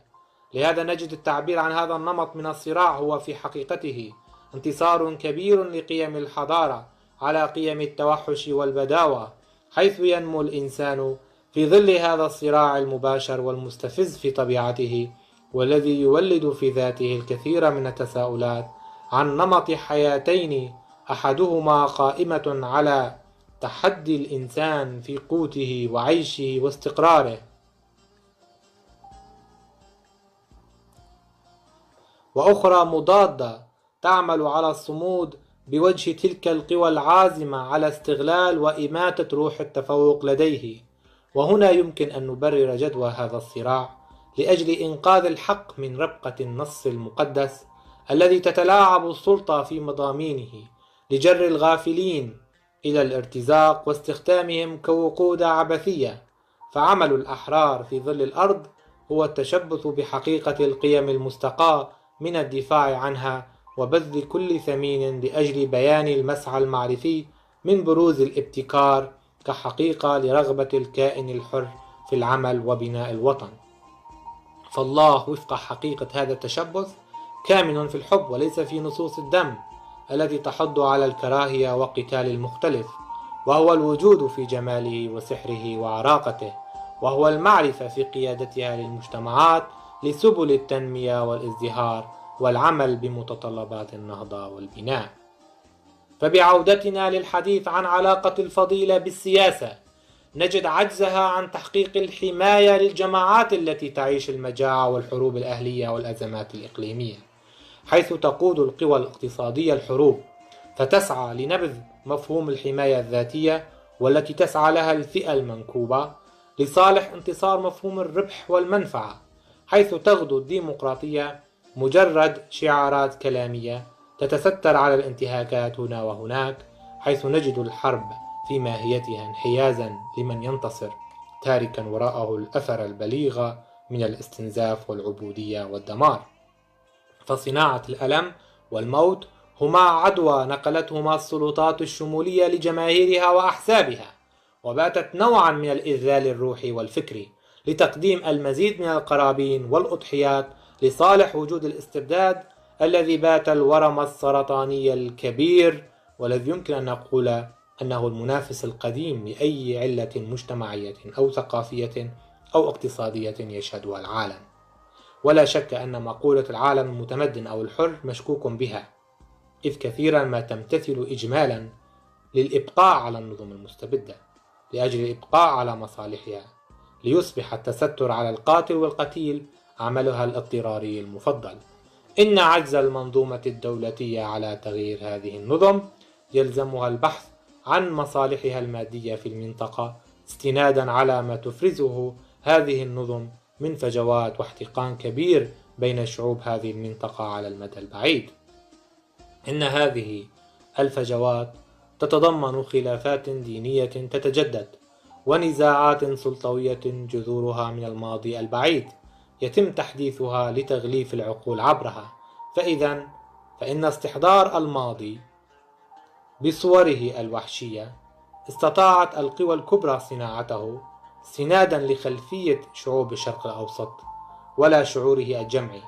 فصور القتل والحرق والتمثيل بالجثث وقطع الرؤوس والأيدي تم إعادة تأهيلها من مصادر التاريخ القديم القائم على الاقتتال السلطوي، وهو بيان واضح لعقلية السلطة الحديثة في جر الشعوب إلى أوكار الرعب والخوف والتشوه الداخلي. فأخطر ما يتم تداوله مستنبط عن تجارب التاريخ الحافل بالصراعات العنيفة والتي أرادت إعادة الجماهير المخصية إلى بطن الماضي الوحشي بكل بشاعته وقسوته. فبقاء النظم التي تقتات على المركزية القومية أو المذهبية هو بمثابة تحدي بوجه العالم برمته إن لم يتم مكافحته.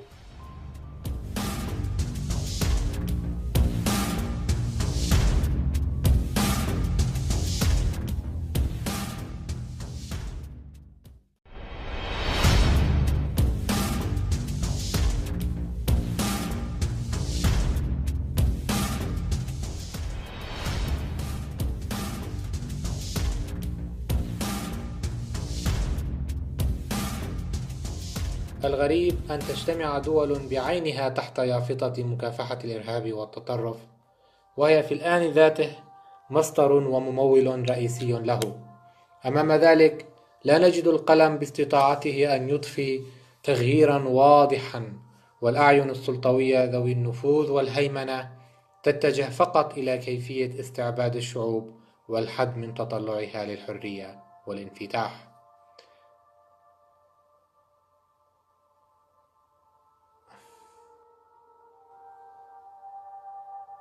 فتدمير الحياة وإعادة توزيع الجماعات الهاربة وتوطينها عبر تغيير الخرائط ينعكس ذلك برمته على منظومة القيم الأخلاقية، بل وتكاد تنقلها للهاوية والضياع. فجراء التشويه الحاصل في الحروب الأهلية والصراع مع النظم المستبدة نجد تضخم الآثار السلبية على المجتمع بكافة شرائحه. فحين نتأمل مجريات القصف على القرى المتآخمة للجبال والمقاتلين ونجد إبادة مجموعة من الناس، وذلك ما يمكن اعتباره تجسيدا لهول الحدث.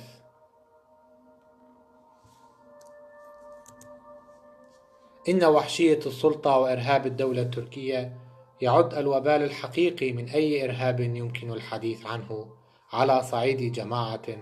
أو تنظيم معين،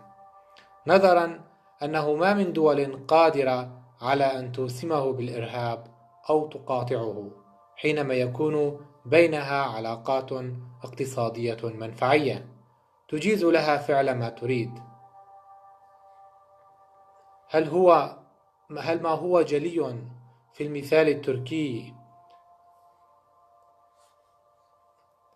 من محاولته إبادة الشعب الكردستاني عبر التاريخ، وكذلك إبادة الأرمن والكلدان والآشوريين أيام السلطنة العثمانية، إننا نجد تاريخا دمويا متجذرا وممتدا للعيان في هذا الحاضر، يشرعنه صمت الدول الزاعمة للديمقراطية وحقوق الإنسان. وعلى هذا المنوال يمكن فهم الازدواجية الدولية، وكذلك مواكبة الوجع لشعوب تحاول أبدا الترفع عن آلامها عبر الصمود والمقاومة. لا يمكن للمعرفيين أن يقفوا على الحياد في رؤيتهم للنفاق الدولي والجشع الوحشي الذي يقتلع الأخضر واليابس. إنهم يسعون عبر العلوم والآداب الإنسانية والفنون إلى تعرية المصطفين إلى جانب التدمير لأجل الربح، وينشدون الخير والحق والجمال في بيئات تسحق فيها الطفولة تحت وطأة القصف، ويسحق الحب تحت وطأة العادات أو التشويه الإعلامي له. إنما عظمة الصراع من جودة المنجز، فما الحضارات والآثار إلا شاهدا على مواهب المعرفيين في الوجود، فعلى الرغم من هذا الضغط الكبير في تحويلهم لضحايا أو جعلهم مجرمين، إلا دليلا على قوتهم وقدرتهم على استعادة الريادة الحضارية في بيئاتهم المنكوبة أو التي لا حيز إيجابي في تدعيم معارفهم. وحدتهم ضمان لإعادة الحضارة وانتصارها على قيم التوحش والاحتكار الأعمى. يرتكبون المجازر والأفعال الوحشية لإخماد صوت المعرفيين المنتصرين لوجودهم ولغتهم وثقافتهم أمام موجات الصهر وتكميم الأفواه والقمع المستمر بوسائل التدجين التقليدي والمشحون بماهية وجوده من إرث المتدينين في استعباد الشعوب المرهقة. إن انتشار الخرافات والأدوات الدينية في بيئات العزلة والتهميش بيان على رغبة السلطة القامعة في تجهيل الجماهير للحد من مطالبتها بحقوقها وحرياتها وإدخالها في دوامة الغشاوة والسبات العميق. لطالما كان الصراع حول فكرة فصل المعرفيين عن رجالات السلطة شاقا وعصيبا، فإنه من الممكن أن يكون ثمة محافل مستقلة تستطيع إلزام السلطويين على ضرورة عدم استنزاف المعرفيين أو تدجينهم. في زمن استطاع المفكر المبدع أن يقوم بإيصال صوته وفكره ومواهبه للناس، إلا أن هذا الرهان ما زال محفوفا بالضبابية، فالسلطة تستطيع مع مرور الحقب أن تنتج أدواتها القمعية في لجم الإبداع في تخطي أو تجاوز حرم السلطة، ولا سيما أن الإعلام يؤدي هذه الوظيفة بمهارة فائقة، وهو قادر على تجزئة الإنسانية في البكاء على مجزرة حدثت هناك، في حين يستطيع غض الطرف عن مجزرة حدثت بجواره، حيث بات الإنسان قيد التصدير والاستيراد، وظل لزاما على السلطات أن تبدل أقنعتها وتستعير أوجها مغايرة تماما لحقيقتها متى تشاء ذلك.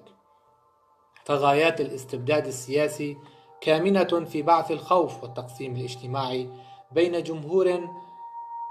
يعتد بخطاب السلطة التي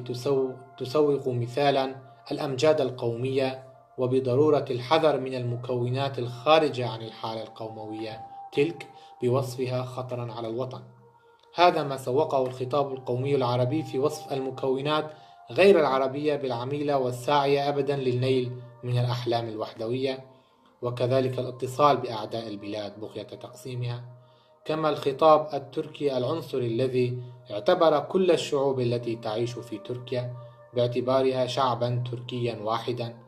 عدا تلك النظرة الدونية لها باعتبار تلك الشعوب عبارة عن مستتركين ولا يتمتعون بنقاوة العرق، خلاف التركي النقي عرقيا. وكذلك الخطاب الفارسي الذي يعتبر كل الشعوب التي تعيش في إيران على أنها شعب فارسي واحد. فأمام هذا التراث الإيديولوجي القائم على الكراهية والتقسيم الروحي بين الشعوب، نجد أن الحروب والتناقضات قائمة وتنمو باستمرار، وأمام هياجها تحاول العلوم الإنسانية أن تشغل وظيفة المصلح الخجول، وفيما لا شك فيه فإن الخطاب الديني المذهبي الطابع استطاع أن يحقق بدوره ريعا كبيرا في الفوضى والدمار. وأمام هذا الاقتتال المرعب لا نجد دورا للغة التنويرية في قدرتها أو تأثيرها أمام تفشي سرطان الإسلام السياسي القومي، والذي يوقدان الحروب والخلافات بواسطة السلطات الباحثة عن مصالحها فوق جماجم الأبرياء. إن ذلك يصب في عداء تاريخي أزلي مع الحضارة وقيم الإنسان المعرفي الصانع في الوجود، حيث الإرادة الجلية في مجابهة قوى الموت والظلام هو المرتكز الكبير لإعادة النهضة إلى سابق عهدها، نهضة الموجود المبدع والذي ظل على طول مراحل تطوره التاريخية يجسد قوام وشكل الإله على الأرض. وقد مثل الإنسان المعرفي في وجوده على قيم تغني الابتكار وتعطيه بالغ الأثر، تجسد ذلك في محاربة أطماع الغازين وردعهم من خلال ترسيخ الصمود ومقاومة الأنانية الوحشية التي ابتلعت الجمال وظلت تحارب نهضة البناء في كل ركن من أركان الوجود القائمة على التماسك الإبداعي في إطار وجود رحب. لهذا نمعن في استنباط القيم الجمالية،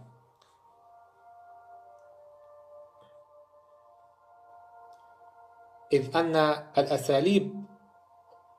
المعبأة باللغة وحدها قادرة على إيجاد مكان لها في الوجود المتشعب، ونعني هنا الإبداع المعرفي ودوره في تشييد علوم الإنسان وآدابه. فصناعة الفن تقف بالضرورة بمواجهة صناعة الخوف والتضليل، بمعنى أنها تسهم في تكوين وعي بديل عن التشتت والقهر الذي تعيشه الفئات المنكوبة ممن تعاني ضراوة الحرب والاغتراب والفقر. لهذا وجب التعريف بالعالم البديل المنطلق من الفن والأسلوب، ودوره في تكوين الوعي الجمعي بطريقة أفضل، حيث تسليط الضوء على الحب والتشبث بالجذور في كردستان بمواجهة مد الكراهية والإبادة هو دليل حي على ضراوة الصراع بين قوى المعرفة وصناع الخوف، وعلى المدى القريب سينجلي في صوره البارزة كأحد أعمدة صناعة الحرية والحياة الجديدة القائمة على إحياء القيم والأفكار ومواجهة مفاهيم وعوائد السلطات الفاشية، والتي تتخذ الخطاب الديني السياسي وسيلة لتهويم الرأي الجماهيري والتلاعب به. إن عزل وخنق المجتمعات وتكبيلها بالخرافة والوهم والجهل هو بمعنى قطع صلاتها مع الحضارة وفهم الحاضر.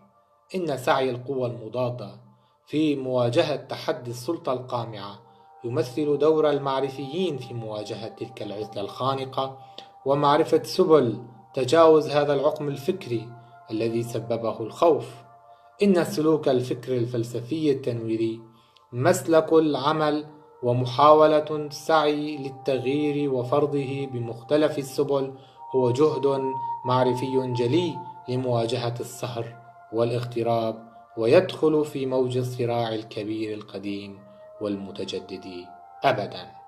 ويتضاعف الاغتراب ويضعف التماسك الاجتماعي بتحول الخوف لحقنة يمكن تذويب الصرخات في ظلالها وجعل الجماهير بلا ألسنة ووعي لتطالب برفع المظالم عنها.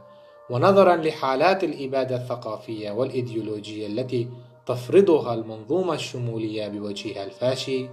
فإن التفكك الاجتماعي يشهد تحولات تعتبر الأسوأ في التاريخ، ليتم استهلاكها واستنزافها بخطابات تدعو للحرب وزيادة التنافر بين مكوناتها، إذ يتم استخدامهم كدروع بشرية أو كوقود لحرب داخلية وخارجية على حد سواء. إن الحرب التي يشنها السلطويون على الكرد لكونهم كردا ويتكلمون بلغتهم ويعيشون على أرضهم هو بمثابة جينوسايد متداول عبر التاريخ، يضاعف الشعور بالظلم والقهر ويوغر من إحساس الكراهية التي يذهب ضحيتها شعوب هذا الشرق إثر التشوه الذي فرضته عليهم أنظمتهم.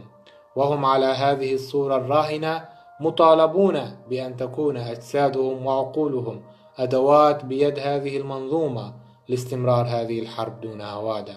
حيث يصبح هم السلطوي القوموي شراء الذمم وزيادة الأنصار ممن يتخذونهم أوثانا مقدسة لهذه المعارك العبثية. ونجد النزوع للانقسام والتنازع بمثابة غريزة متجددة بين شعوب الشرق الأوسط امتدادا للشرق الأدنى والأقصى برمته،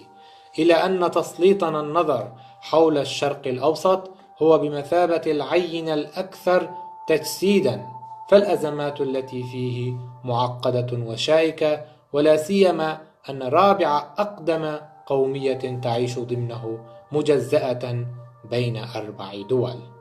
إن بقاء كردستان مجزأة يفرض على المنطقة لا استقرارا طويل الأمد، ناهيك عن النزاعات المذهبية المستعرة هنا وهناك، وكذلك عجز الخطاب القومي السلطوي عن إيجاد مخرجات له، وإفلاسه المزمن والذي يدفع بمستقبل الشعوب إلى الهاوية.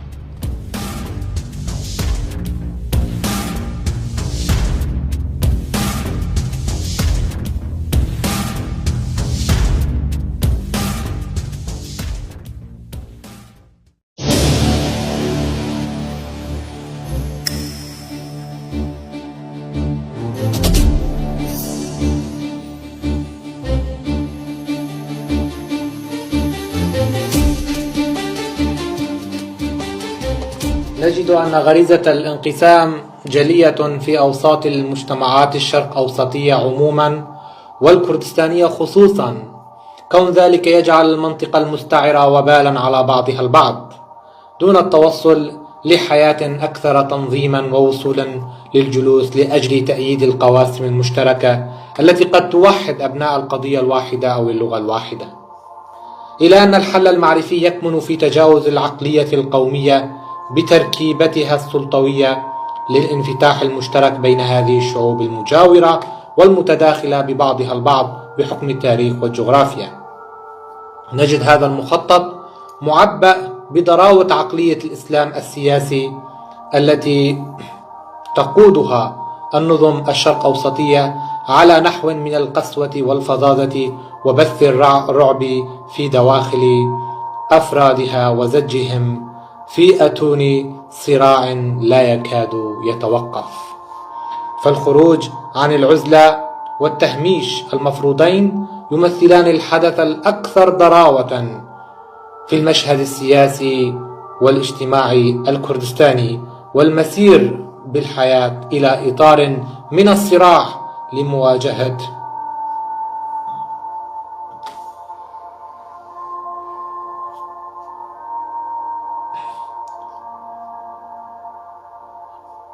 فالخروج عن العزلة والتهميش المفروضين يمثلان الحدث الأكثر ضراوة في المشهد السياسي والاجتماعي الكردستاني، والمسير بالحياة إلى إطار من الصراع لمواجهة مسببات التخلف والمراوحة في المكان. وفي ظل ذلك الصراع غير المتكافئ بين سلطات الاستبداد والشعب الكردستاني، نشهد ذلك الطالع السيء الذي أمعن في تأصيل المشهد المفجع على نحو يبعث على التشاؤم والكآبة، حيث لا تعنى الحروب بعلم الإنسان والفنون المتداخلة بالمأساة الإنسانية الشرق أوسطية. إن إبعاد الفنون عن المجتمعات هو تعبير عن رغبة في تحويلها إلى وقود لأزمات لا ينتصر فيها أحد. يمكن فهم الصراعات الشرق أوسطية بأنها في قسم كبير منها استماتة شعبية غير مدروسة في إسقاط النظم الاستبدادية على نحو خائب تعمه الانكسارات والمآسي، والقسم الآخر تتمثل في انفجار التناقضات الداخلية لطبيعة المنظومة السياسية وعلاقتها مع الخارج الإقليمي والدولي. لكل ذلك انعكاس رديء على المجتمعات المتشرذمة والتي يتحتم عليها العيش بقلق وبؤس وتشرد، حيث يمكن أن نلحظ أن كل ثائر جيء به للجبال وراءه قصة بائسة أو أحداث جعلته يحس أن ما من طريق للخلاص من نفاق المجتمع وتخلفه إلا عبر بوابة الطبيعة حيث الصفاء المفقود، إذ طالما كان لجوء الإنسان إلى البراري وسيلة لنسيان مأساة الآخر وجوره، وأمام ذلك الضغط السلطوي عبر فروعه المتطاولة ونعني به سدانة التقاليد والأعراف، لا نجد إلا الفارين والمنكوبين ممن يتحسسون جذر المعضلة والتي هي تلك السلطة القمعية. فهي نجحت في إغواء المجتمع بالمال والدين والانحلال وتهديدهم تارة أخرى بوسائل العنف والقمع والاجتثاث. أمام هذا الضغط المتزامن مع تغييرات الحاضر ووصول المجتمعات لوعي بأهمية الحراك والتطلع للنهضة والتغيير، نجد الآمال ترتقي وتنحو منح ذلك الموج المتحرك والخلاص المنشود، حيث ينتقل الصراع التاريخي بين الجماهير والسلطة القامعة لأطوار أخرى يعمها التداخل بين مصالح الدول الإقليمية والدولية وهيمنة الاقتصاد وتغيير الخرائط حسب هيمنة ذوي القوى على النفوذ المتوزع في رقعة الشرق الأوسط. إلا أن التحول الفكري المعرفي يتعثر بتحديات القمع السلطوي المساهمة إلى حد كبير في تأخر هذه المجتمعات. إن تجيش المجتمع عبر الإسلام السياسي الذي تنحو له الحكومة التركية الفاشية والمعادية لنهضة شعب كردستان في أجزائه الأربعة يجعل المنطقة في حالة بركان متفجر لا يخمد. إن خطر الإسلام السياسي يعم العالم برمته انطلاقا من قاعدة الشرق الروحية وغناه المادي وعزلة مجتمعاته عن تيارات التغيير. إن التخلف الاجتماعي هو ابن السلطة الاستبدادية، وهما بمثابة المطرقة والسندان اللذين وضعا المجتمعات الشرق أوسطية في دوامة الاغتراب والقطيعة عن الحاضر. بات العنف ديدن أنظمة الحكم الشرق أوسطية، وباتت كردستان الميدان الأكثر غليانا واحتقانا مع الزمن إزاء دول تم اصطناعها منذ عام 1916 إبان اتفاقية سايكس-بيكو، والذي لا تزال آثارها تعيث خرابا في نفسية المجتمعات المشتتة، والتي لم يعد بمقدورها تغيير أنظمتها إلا عبر مظلة التدخل الخارجي ورغبة القوى الكبرى في تغيير الخرائط حسب مصالحها. ثم أن الخلايا التنظيمية المناهضة لهذه السلطات مارست ذات التقاليد الاستبدادية على أفرادها الذين انخرطوا في العمل النضالي لغاية دفع المظالم الاجتماعية والسياسية التي يمارسها أرباب الذهنية الذكورية المتصلبة، والتي دعمت وجوديتها انطلاقا من النظم المركزية الطابع، والتي سوغت الوجود لسيادة العقلية الأبوية ذات داخل العائلة الواحدة. كل ذلك دفع ثمنه الشباب الطالع، والذي لم يجد ثغرة أمل يمكن أن يدخلها، حيث الأسير يمارس فعل السجان على الآخر الأضعف. وهكذا تلك التقاليد الاستبدادية تنتقل كالنار في الهشيم داخل سلوكية الإنسان المقهور، فلا يمنعه من أن يمارس الحاكمية كون خضوعه لم يعطه الوقت الكافي لحسن التطلع للأمام، فقد يمارسها على ما هم دونه. وهكذا لهذا فإن عمل الرواية هو التنقيب عن تعددية السلوك البشري ومآلاته على سير المجتمع ككل، من تجسيد لطبيعة الحياة الكردستانية في شمال كردستان، إبان ثورة حزب العمال الكردستاني، وقيام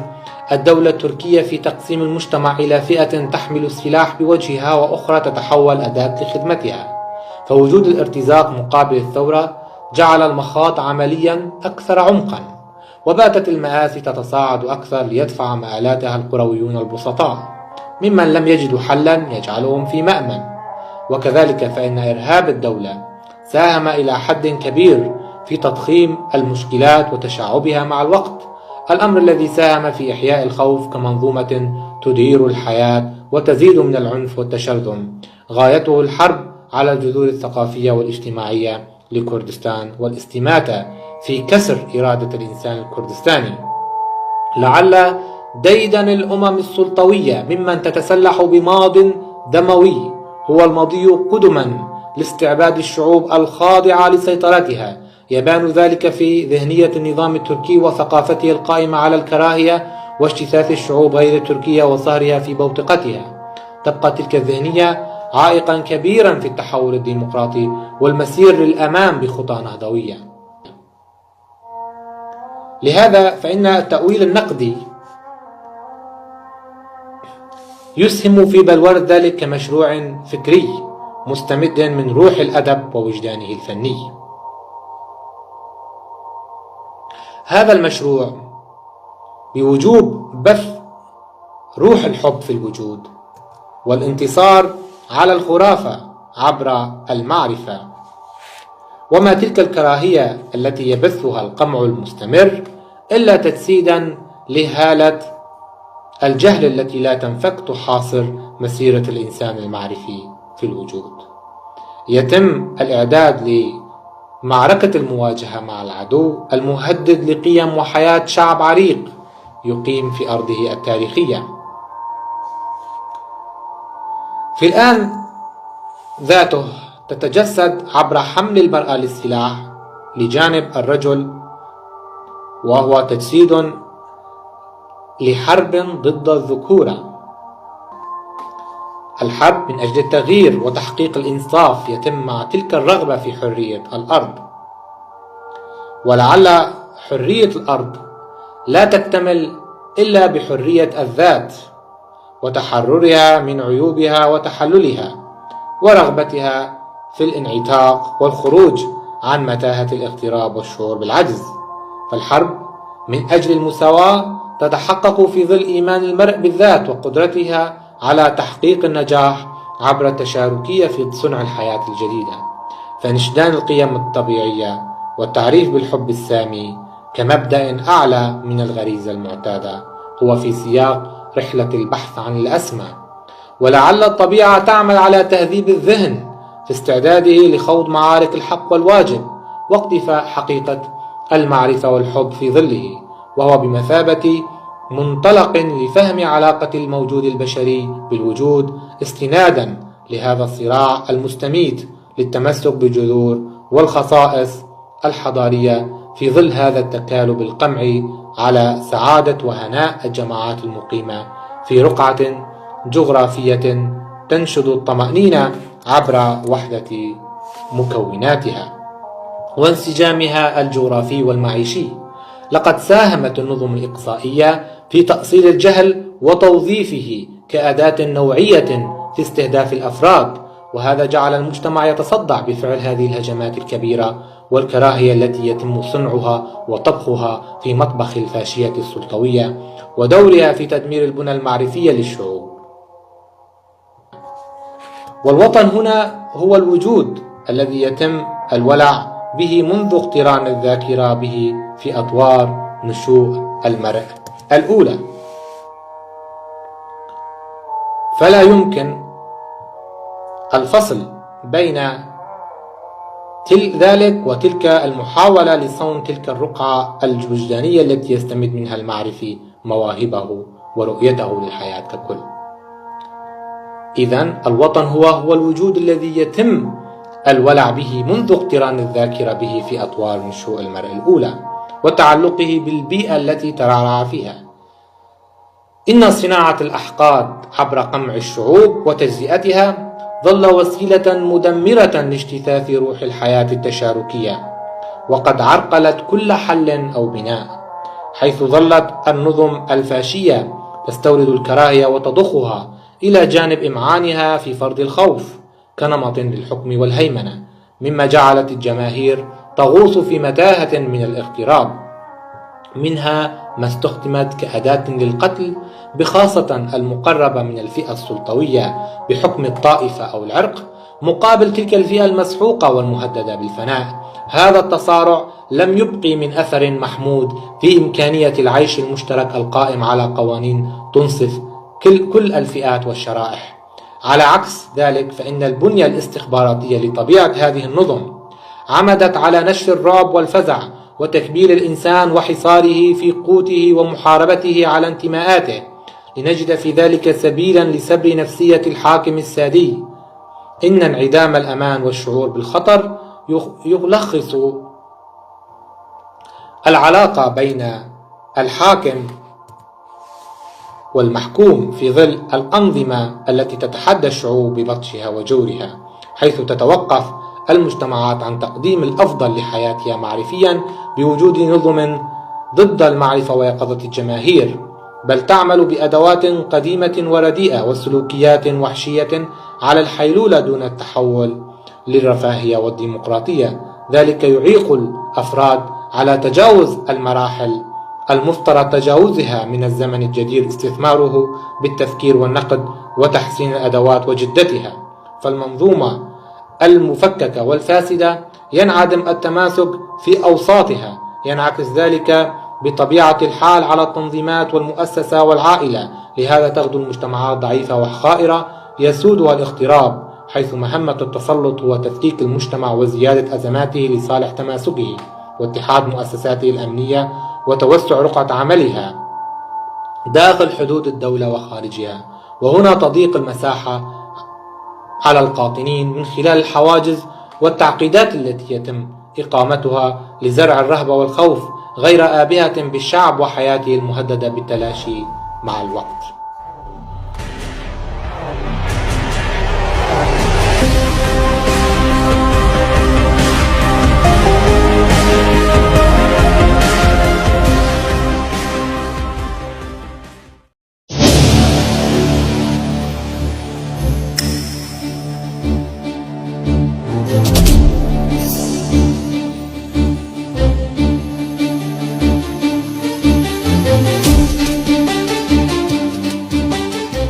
إن بقاء الدولة بمنظومتها الفاشية القائمة على سيادة عرق على آخر أو سيادة طائفة على أخرى. هو نذير حروب لا تكاد تتوقف وتنحصر في مناطق محددة لتعم فيما بعد جميع الدول التي تتشابه في غطرستها وعدائها مع الحرية والديمقراطية.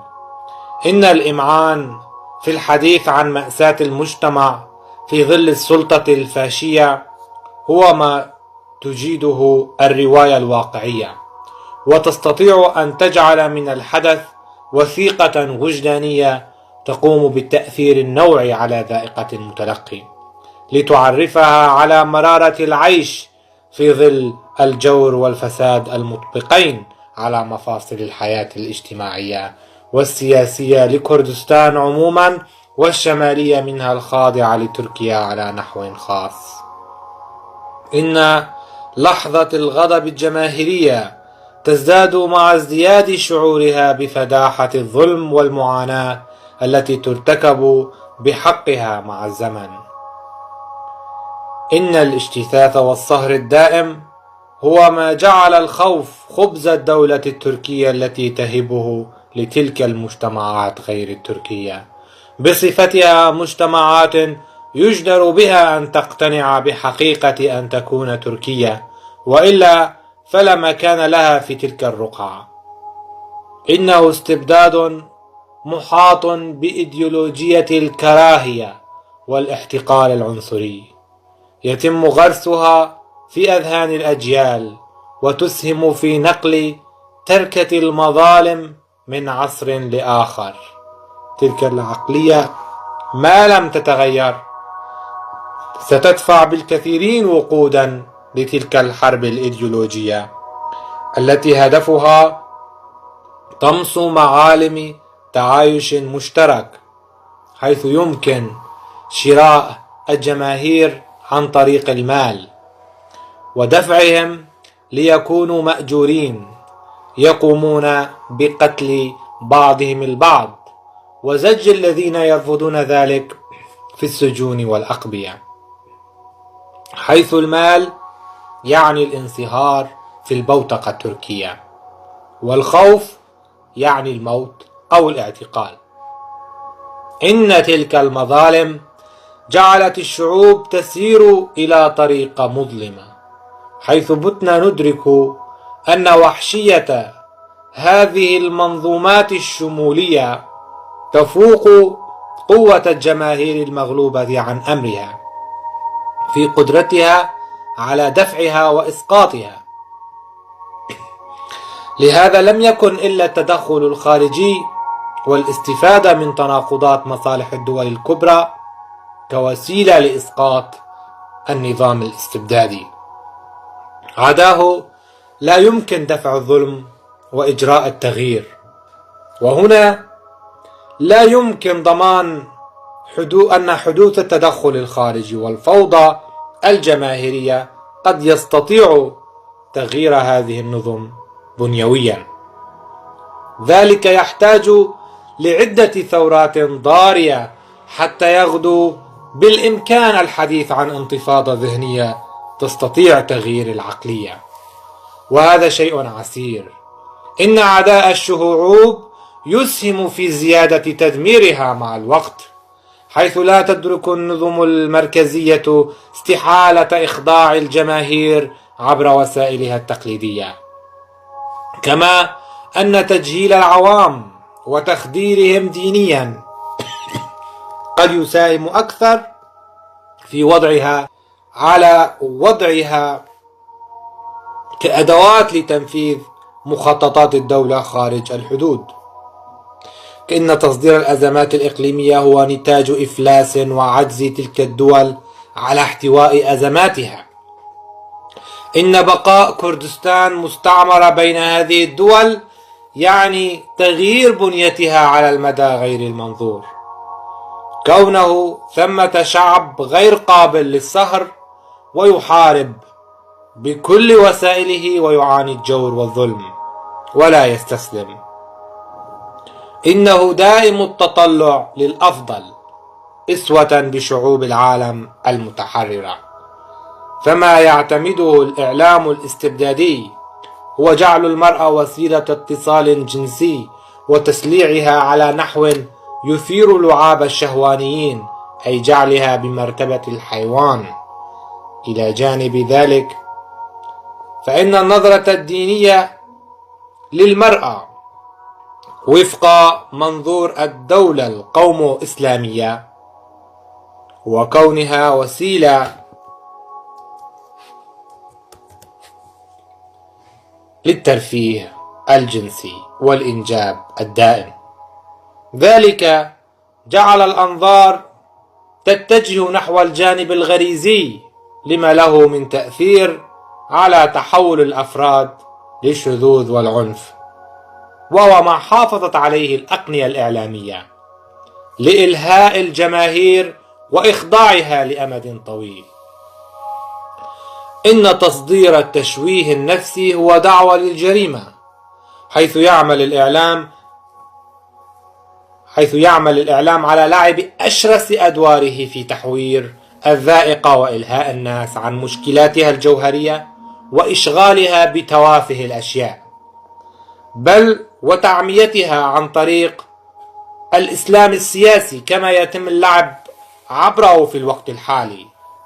إن التجهيل عن طريق تفخيخ العقل وتهويمه عن طريق الدين هو ما يمثل التأثير البالغ على العقول وإشغالها عن قضاياها الحقيقية المتصلة بالبحث عن حلول لوجودها المهدد بالسهر والإلغاء والإقصاء، حيث ثمة صلة وثيقة بين الخوف والتجهيل لما بإمكانهما غزو الإرادة المعرفية وبتر مقومات وجودها لدى الجماهير المنكوبة نفسيا بفعل القمع، حيث نجد أن بواعث الأمل في التغيير تقتصر على حملة السلاح ممن لجأوا إلى الجبال ليشكلوا من منحدراتها الوعرة معاقلا للمواجهة. ولا شك أن طرفي الصراع يحملان في تنافرهما معضلات متشابهة ومشكلات سلطوية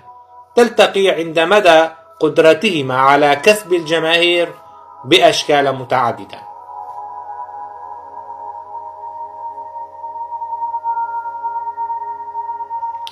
نجد أن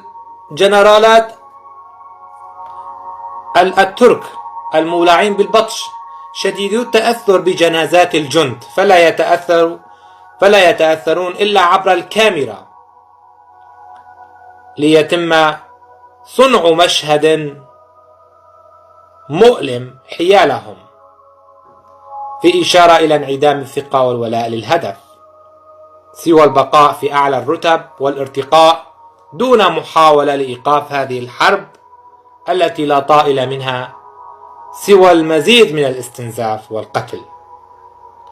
إذ تمثل المصالح الفئوية السلطوية رأس الإشكالية في بقاء الاستبداد والفساد على ما هو عليه، على مبدأ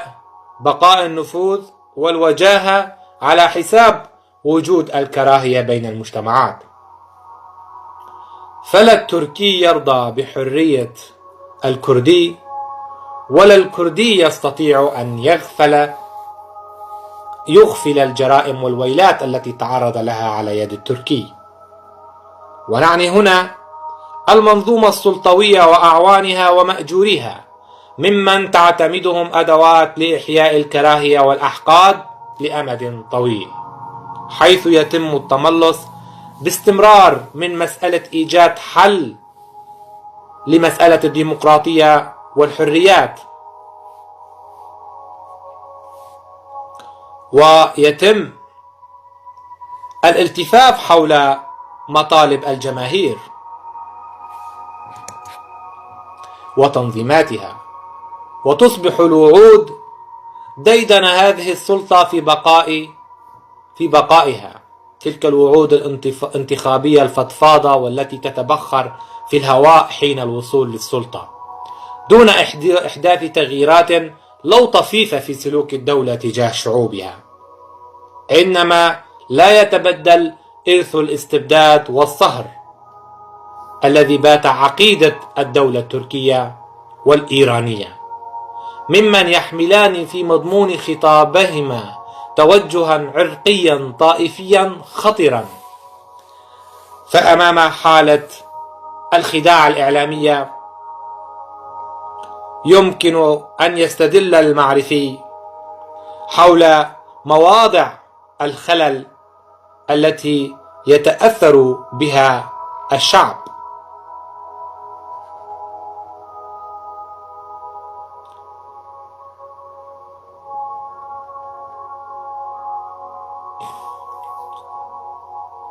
لهذا نجد أن تأليب قوتين تسعى الأولى للهيمنة والطمس في حين تسعى الأخرى إلى التماسك والصمود والتأكيد على الهوية المنكوبة المسلوبة هو بيان لضراوة الصراع بين أصحاب الحق ومغتصبي هذا الحق. ولعل هذه المواجهة تترتب على القوى القائمة أن تعيد حساباتها كل فترة مع القوى الساعية إلى تمكين بقائها والاستفادة من حروب الاستنزاف هذه لأجل مطامعها في المنطقة على المدى البعيد. ذلك أيضا لا يؤرق هذه النظم، بل يجعلها تستمر في حرب الإبادة دون أن يكون في حساباتها تلك الشعوب وتعايشها المشترك. نجد أن البحث عن الأفضل من عمل المعرفيين حينما يستمرون في سبر أغوار المواجهة الحتمية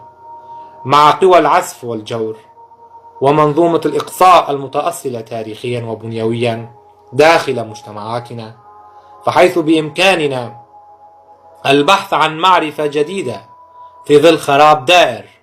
فهنا نجد أنها محض محاولة قد لا تحقق ثمراتها سريعا، إلا أنها تجعلنا في حالة تصادم مع تلك الخروقات الكارثية التي يشنها السلطويون بالتحالف مع رجال الدين والغواء. ولا نجد أن الجماعات المنكوبة تستطيع أن تتفاعل في ظل الكوارث والحروب العنصرية، مما لا تسمح لحدوث أي نوع من التماثل في الشفاء سوى أنها تشعل آلاما وأوجاعا شتى، حيث تتمايز الأمم الضعيفة عن التي أقوى منها بالتشبث بالأمل الفاقد بصره، ويغدو سباق الأمم السلطوية الفظيع للبحث عن كينونتها الفاشية في ظل استعراضها اللا أخلاقي لقدرتها أن تظل متوحشة وأنانية وعنصرية. إن التاريخ الحافل بالدراما يغوص في الدم من أعلاه إلى أدناه، وذلك مرده إلى سلوكيات التعطش للدم والجشع في سبيل تغيير الخرائط وتهجير الضعاف وسلخهم من منبتهم. وذلك يفرض على المعرفيين أن يواجهوا ذلك التعري الصارخ للوجدان المتحكم بالمصائر. إن وحدة الوجدان المعرفي لدى أصحاب المواهب والمدركات والذين يواجهون الإرهاب الدولي أو التنظيمي ضرورة ملحة لمواجهة الانصهار والإقصاء والجبروت الذي تفرضه السلطات الوحشية في الشرق الأوسط. ونجد اليوم العالم وكأنه قرية تنوء بأعباء العاطلين عن عمل الخير إزاء فئة تنبت ببطء من بين الركام. لهذا نجد أن الصراع نحو الأفضل هو ما يعم أذهان المدركين من ضرورة توجيه الثقل باتجاه تحسين فهم الحياة والانتصار للحق والخير والجمال، حيث تعبر الحروب عن حالة التشويه التي يبثها الإنسان القامع للحياة في الطبيعة والبشر والكائنات. ففي تجسيد الدمار ومحاولة الاتقاء منه تأكيد على غريزة البقاء التي يدخرها الموجود في صيانة أمنه والدفاع عنه من هجمات القمع والتنكيل الذي عبره تكون حياة الكثيرين في خطر.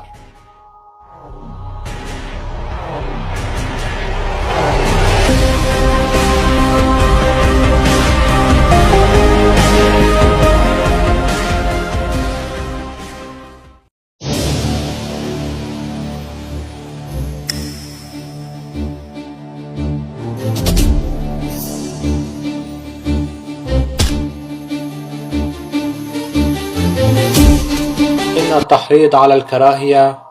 وإبدائه كسلوك ينم عن تطبع غريزي ممنهج به عمل يعد ثقافة متأصلة تنفث زعاف سمها تلك السلطة الإقصائية لتكون مثار حروب أهلية قادمة تفتك بالأبرياء، حيث أن ترويجها يمثل في صميمه أزمة السلطة التي تعممها في مفاصل وروح المؤسسات التعليمية والإعلامية، وتغرسها على الصعيدين التربوي والثقافي، مما يجعل ذلك المجتمع على شفير هاوية، إذ أن الانفجار فيه محتوم ودوما يبلغ أوجه لو ببطء. فمع مرور الوقت يتحول الخوف في ماهيته لنفور داخل الفرد الخائف، وشجاعة تنمو لتجاوزه مع الوقت. إن تجاوز منتوج الخوف لا يأتي إلا بعد احتقان متراكم، ولا شك أن الجماهير تتأثر بفعل الخوف كما تتأثر عن طريق خطاب الكراهية، فغالبا تحيط السلطة الفئوية حول نفسها بطبقة جماهيرية مسلحة تشرى بالمال، هدفها قمع الفئات المسحوقة ممن تعاني صنوف الجور والاستعباد. إن طريق الدم يبدأ من تأليب السلطة المجتمع بعضه بعضا، هذا من شأنه تدمير البنى وتفكيك المؤسسات وتجزئة البلاد وتفتيتها، وذلك يصب في النهاية لصالح القوى المسؤولة عن انهيار وصناعة الأزمات. ولا شك أن أي نظام سلطة مؤسس على كراهية عرقية أو طائفية يودي بالسلطة والمجتمع للهلاك والتشرذم،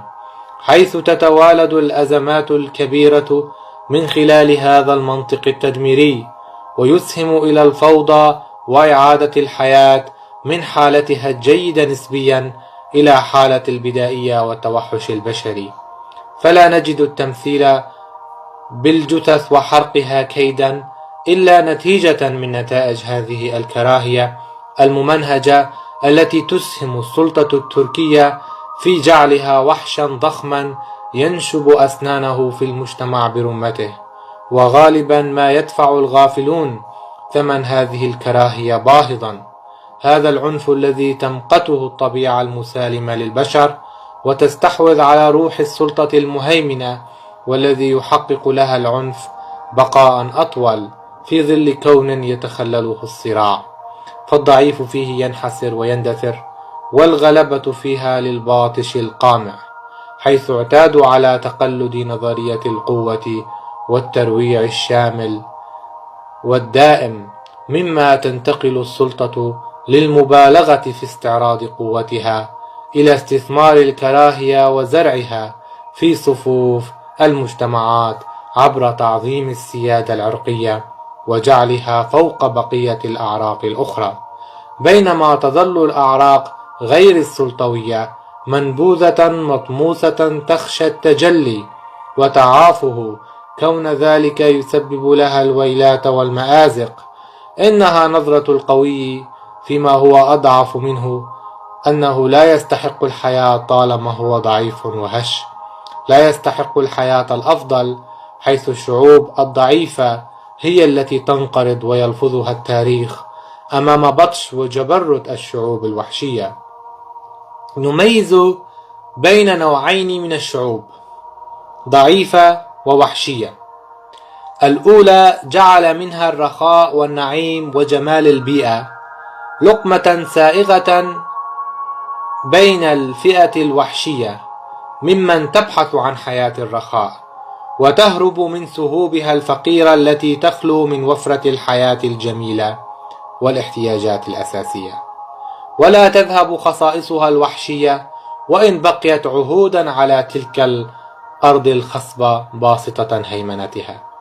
إنما يتحول الوحش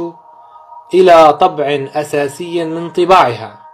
توظفها للحفاظ على مناعة سلطتها ورسوخ قدمها عبر توالي العصور والحقب، حيث تجد في البطش وكراهية الشعوب التي احتلت أرضها وسيلة للبقاء والاستعمار، حيث يذهب بها الأمر لتأصيل صهر تلك المجتمعات بلغتها وعاداتها وسلوكها عن طريق شراء الذمم أو بث الخوف والإمعان في البطش.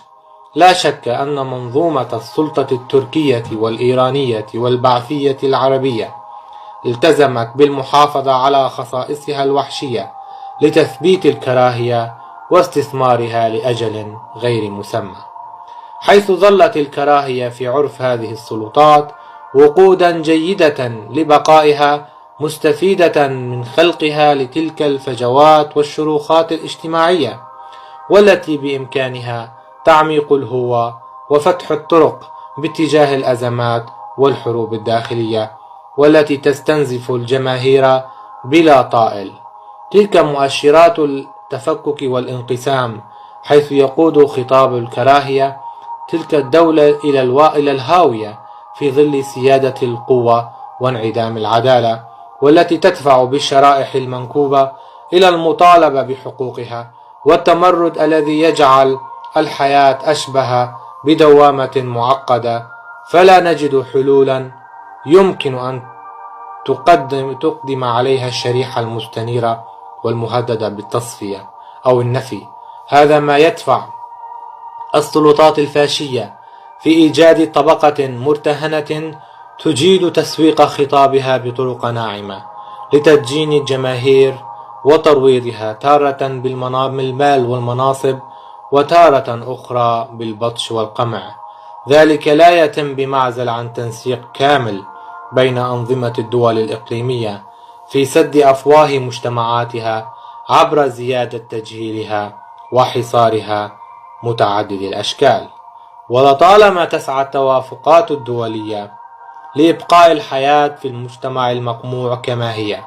حينما يحدث هذا التواطؤ فيما بينها وتلك السلطات لأسباب تتعلق بمصالحها الاقتصادية والاستراتيجية،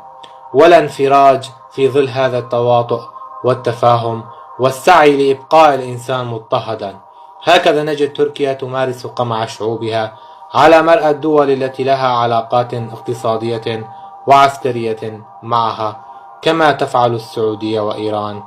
يصعب أن نجد حراكا جماهيريا ناجحا ومثمرا ما لم تتنافر مصالح تلك الدول فيما بينها، مما يسهل على الشعوب إيجاد منافذ تمرد لها مستفيدة من هذه التناقضات. إن الحرب هو نتيجة عن هذا الضغط المتراكم، وهو تجلي لكمية الأحقاد البشرية التي تنمو باضطراد بالتزامن مع شدة القمع وتكميم الأفواه. وهذا العقد المشوه بين الحاكم والمحكوم ورداءة التعاقد الاجتماعي وفساده لربما تكون في مضمونها مرورا أكثر حساسية لمراحل القهر البشري وأطوار جشع السلطة وتوحشها، ورصدا دقيقا لمعاناة الإنسان الكردستاني على جغرافيته وجغرافية وطنه المغتصبة. فعلى الرغم من المظالم الاجتماعية المتعددة وهذا الجور الممنهج، نجد الأمل عاقدا عزمه في بث الحياة في نفوس المحاربين الذين يؤدون وظيفتهم في بيان الصمود والمواجهة إزاء ذلك التوحش الممارس. إنها إشكالية البقاء والدفاع عن القيم الطبيعية مقابل آلة القتل والعنف والعنصرية القومية التي تؤجج الكراهية والأحقاد، بدلا من أن تعود لحاضر آمن يتخلله التحول الديمقراطي والتعايش السلمي، وعبرهما تتحقق مصالح شعوب الشرق الأوسط عامة، وتتنافى المظلومية العرقية والتكتلات الطائفية. مشاهد الاشتباك والألم وكلمات الجريح كلها مدعاة تفكر وتدبر بحال تلك الجماعات التي المضادة والتي تحاول أن تفجر حالة جماهيرية منتظمة تعم في أوساطها روح الثورة. إن حرص الأنظمة على تجهيل وعزلة الجماهير هو لأجل تهيئتها على التنازع فيما بينها، وهو ما جعلت الجماهير تشترك في قواسم مشتركة وسلوكيات عنيفة تذهب لحالة التشفي والكراهية المتبادلة دون طائل يصب في مصلحة السلطة القمعية ومكاسبها الفئوية. وكذلك فإن ترك الجماهير وقودا لتصفية الحسابات من شأنه أن يحقق انخفاضا في النمو السكاني على حساب ذهاب الموارد الحيوية والثروات لأيدي الفئات المتحكمة بالاقتصاد والمال، لقول أن البشرية تشهد صراعا عميقا وقوده تلك الجماعات الآمنة، ممن تضطر للدفاع عن ذاتها بأدوات بسيطة لا تستطيع أن تجعلها بمأمن عن الشعور بالخطر الدائم. فالصراع على امتلاك الموارد المائية والنفطية هو محرك فعلي لإشكالية التطرف القومي والمذهب الديني، وإن ارتباط الكراهية العرقية للأقوام الضعيفة بحكم جور التاريخ لها بالسيطرة على الموارد متين ومتصلب بتماسكه. فالساعين للحروب يدركون أن الوصول للموارد يمر من بوابة إثارة النزاعات العنفية بشقيها القومي والطائفي في عموم الشرق الأوسط، وبذلك تدفع الجماهير عن غفلة وربما عن إدراك أحيانا فواتير هذه الحرب الضروس، حيث تتنازع الجماهير فيما بينها عبثا لتنال حصة تعبها تلك القوى الساعية للتحكم وتوجيه الرأي العام، فيما يسعى القلم الإبداعي لإعادة الإنسان للذهن المتقد بعيدا عن ساحات الاغتراب والاستنزاف. هكذا يمكن فهم الواقع استنادا إلى حجم التناقضات الموجودة ضمنها. فنجد المحاولات كثيرة للتصدي لقوى الجور التي تعمل لإماتة الخصائص الطبيعية لدى الشعوب، وعلى ضوئها يمكن فهم مسيرة المعرفيين الأحرار لاستنادا لكفاحهم الطويل من أجل جماهيرهم. وبهكذا يمكن فهم أن المعرفيين يتمتعون بمفاهيم طبيعية تعيدهم إلى صفائهم وحبهم للأرض واللغة والخصائص الحيوية التي شكلت نواة للمجتمع الطبيعي الأمومي، وقد شكلت ردة فعل عنيفة على المجتمع الأبوي. هناك نجد الصراع قد تشعب وأخذ مناحي هامة تتجاوز فهمنا التقليدي للصراع من باب أنه صراع كردي تركي أو كردي عربي أو كردي فارسي، إنما يمكن فهم الصراع باعتباره تصارع قوتين تاريخيتين، إحداها تحرص على البقاء عبر الاستبداد وطمس الديمقراطية الحيوية، وأخرى قوة تذود عن نفسها بإمكاناتها المحدودة وتعاني أبدا من بؤس الطالع وصعوبة الكفاح، لكنها تستمر بإظهار وجودها على كيانها التاريخي كردستان. ففي عالم محاط بشبكة من الخداع والتحايل والألاعيب يتجسد الحلم بوصفه أداة ثابتة في أذهان ونفوس الجماهير المثقلة بالمآسي والأوجاع الناجمة عن لعبة الدول التي تتقاسم كردستان، والتي جعلت الحلم الكردستاني يمر بمخاضات واختبارات عسيرة. فعلى مسرح الأحداث تتقاسم الدول جغرافيا محكومة بالبؤس والتخلف الحزبي ورداءة عمل تنظيماته وتحويل الجماهير إلى شرذمات هزيلة من ولاءات أشبه بثنائية الشيخ والمريد.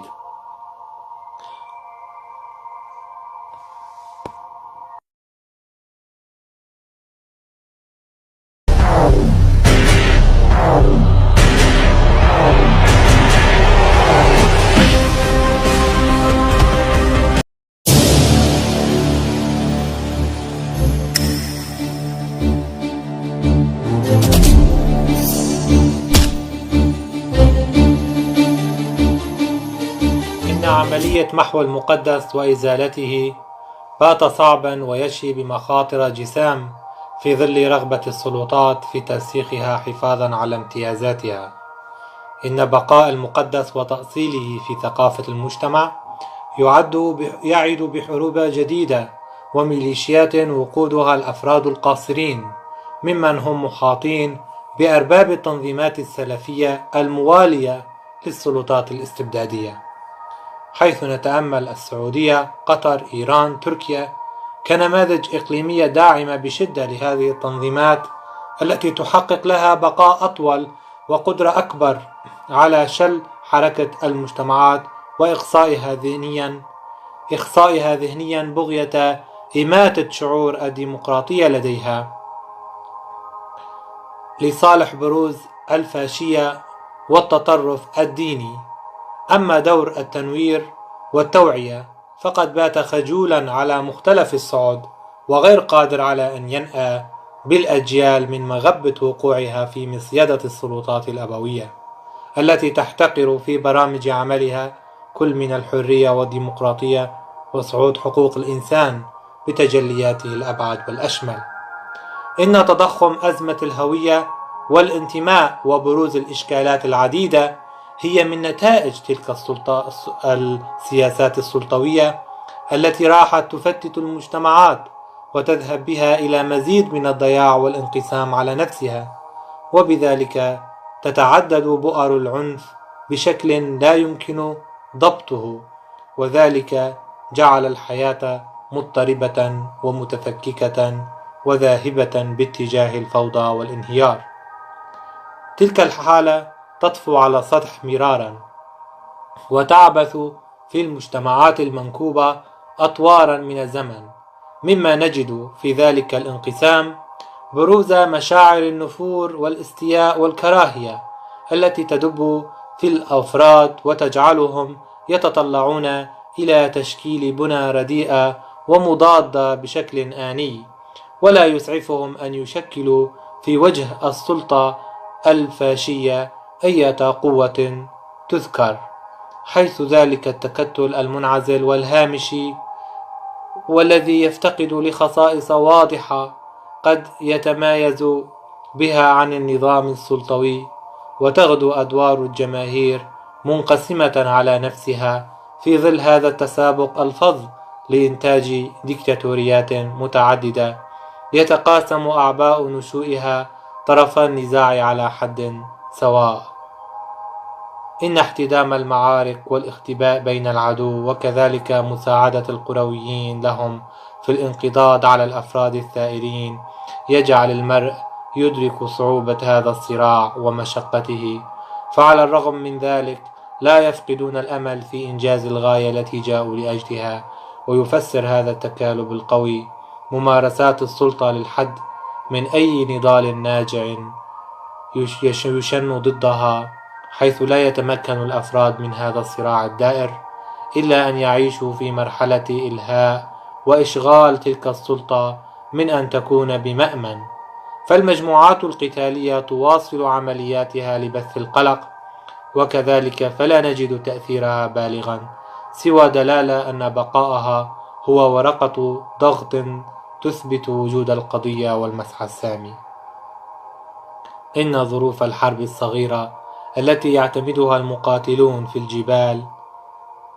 غاية في الصعوبة والمشقة، إلا أن تلك الحرب مستمرة وقادرة أن تحقق أسهما في رصيد التجربة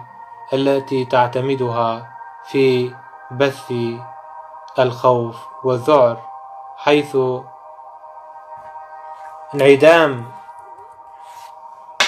انعدام التكافؤ بين طرفي الصراع يستدعي ذلك الأسلوب في المواجهة، وبكل الأحوال فالنزاع يحقق ألما يصعب الحد منه في حالات تمكن السلطة من السيطرة على الجماهير عن طريق الخوف والتهديد بالتصفية. إلا أن تلك الحرب تكون السبيل الوحيد لفتح الأبواب الصدئة المقفلة للسلام البعيد، فعلى الرغم من طبيعة الحالة الكردستانية وتشرذمها في شمال كردستان، إلا أن المسار الأكثر ثبات في المعادلة المعقدة هناك هو الاستمرار في التصدي والدفاع، وعدم إعطاء متنفس للسلطة الفاشية في النيل من عدالة القضية. ولا شك أن لذلك تبعاته ومآلاته على مراحل التحرك تلك، تبعا لتغيرات المنطقة ككل، أساسا لحروب أهلية طويلة الأمد. يمكن أن تترجم طريقة التفكير وتنافر الأمزجة استنادا لقسوة الطبيعة الجبلية وحالة الحرب.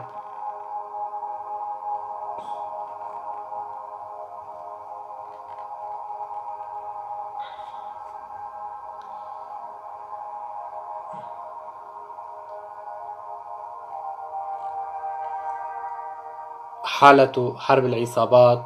وطريقة فهم الحياة استنادا لتجربة الاشتراكية الثورية،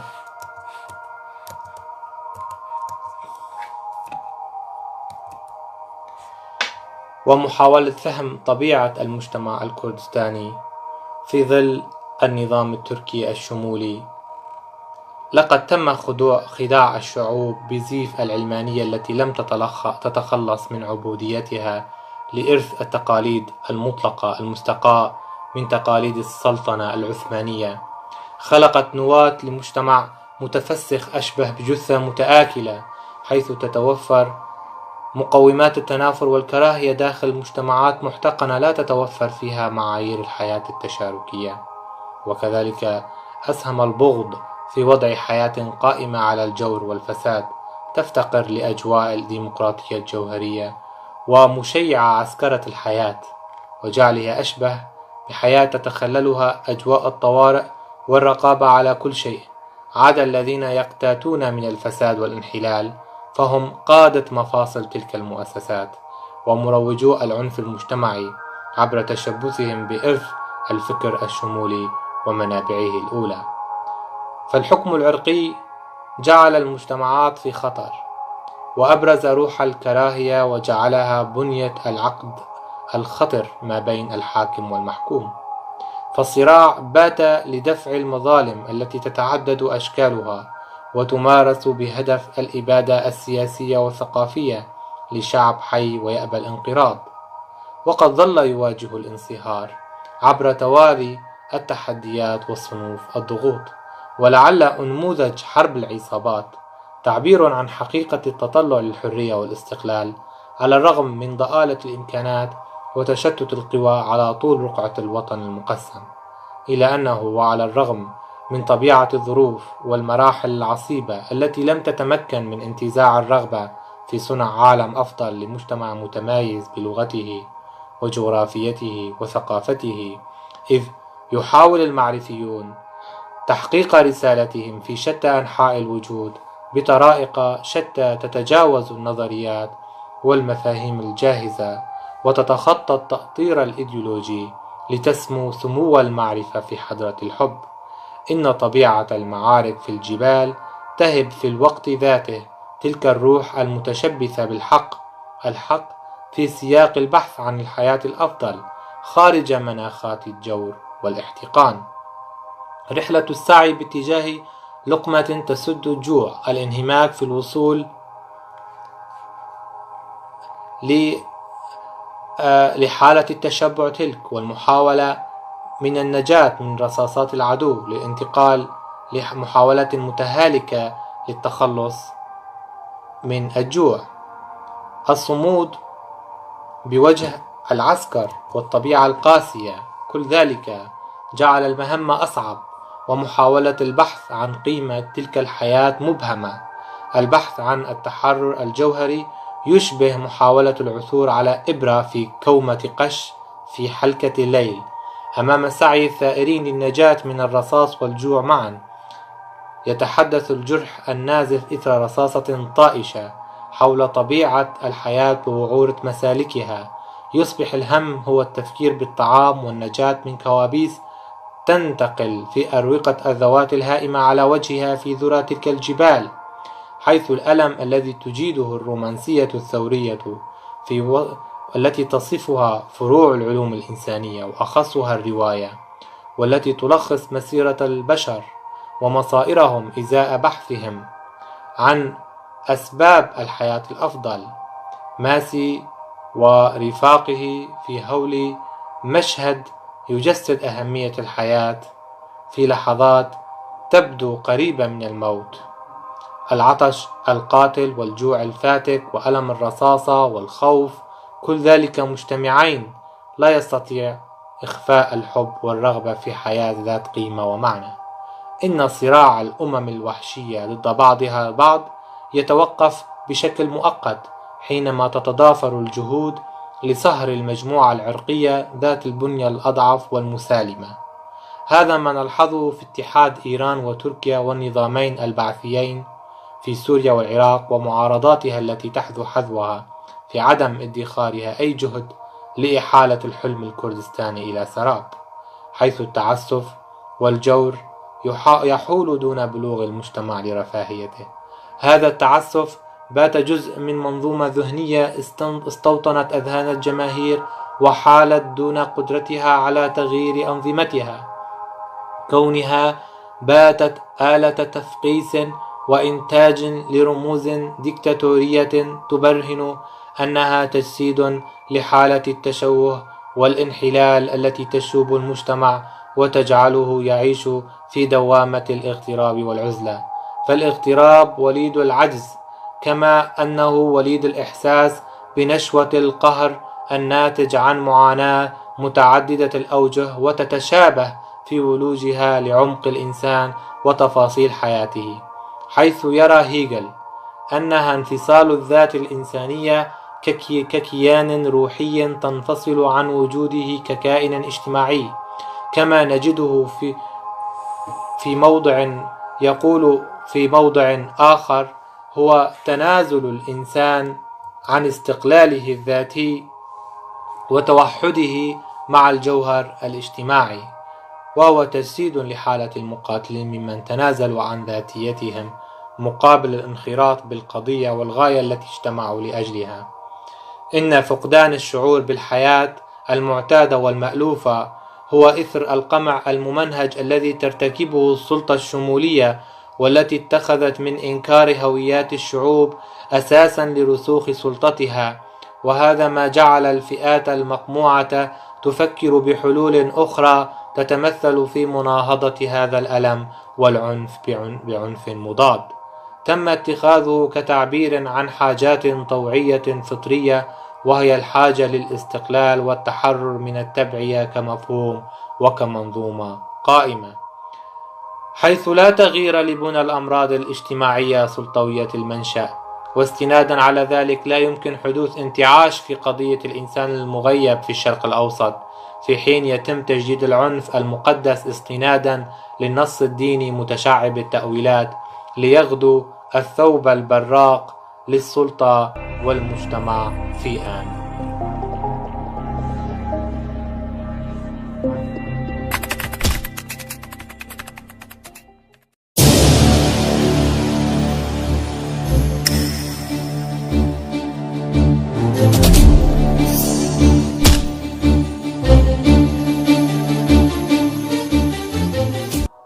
إن السلطوي يستند إلى التاريخ المتراكم لإحقاق سطوته وشرعنتها باستمالة جزء من الجماهير لقمع الأخرى، وهذا ما تمتهنه السلطة البديلة المعارضة، وتعمل على استمالة المقموع ضد السلطة القائمة. ويبدأ التنازع على الجغرافيا استنادا للبعد التاريخي في حقيقة الصراع،